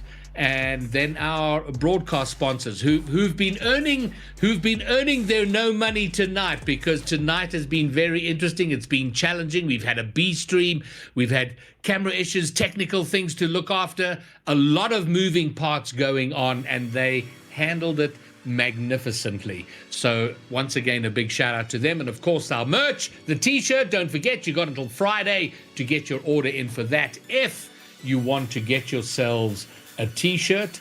And then that is pretty much going to wrap it up for us tonight. I'm going to have a look if we're going to be raiding anybody, but I'm just having a quick squiz over here, and no, I don't think we are, unless oh no, never mind that. We are going to wrap it up. So to everybody in chat tonight, thank you for being here. Everybody in the prospect tier, you guys have done magnificently. It has been, from me, a real joy to watch you all and to see the magnificent progress of so many of you. And in all likelihood, I'll be joining Prospect next season, because that's how my Rocket League is going right now. But wonderful to all of you. Thank you for being here. I hope we'll see you in the next season. But once again, to our champions, the Jokers, congratulations, you are the champions. And once again, thank you to all the talent, all the production crew for making this happen. But we will see you again tomorrow night, 7:15. Be here, don't be anywhere else. Peace.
And what a shot from Kirika, taking that off the ceiling, underneath the ball, and straight down the middle. Oh, there it is, out of the blue. 2 seconds left on the clock and the Joker finds something out of nothing. Now, that pass from Shadow was immaculate, playing it straight down center. Heatsy just had to get a touch, and it's all he needed. Sonic has a chance, it's an open net if he sees it. Looking for the shot downfield, goes into the corner, Kilogram! He gets the goal! They're just in front of the net. Nuke barely keeps it out there. Dies on the goal line. The last shot, it finds it through. Entity gonna pick it up.